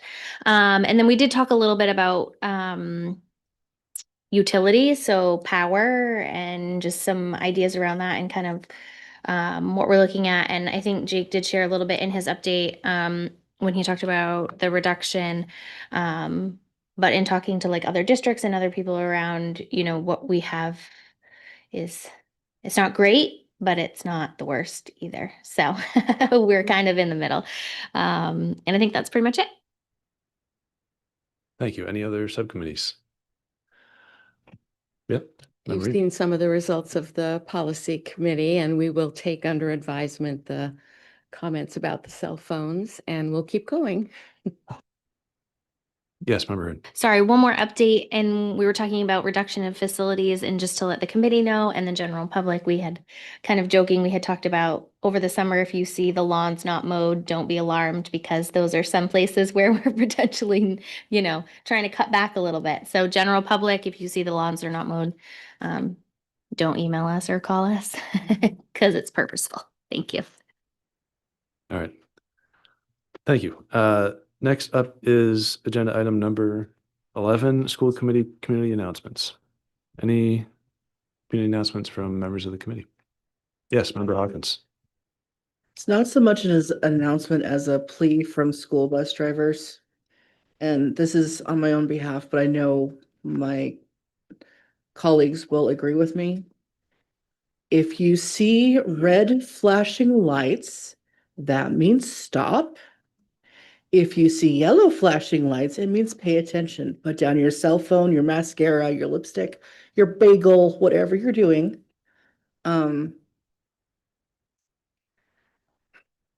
Yeah, it's gotten really scary on the roads for us.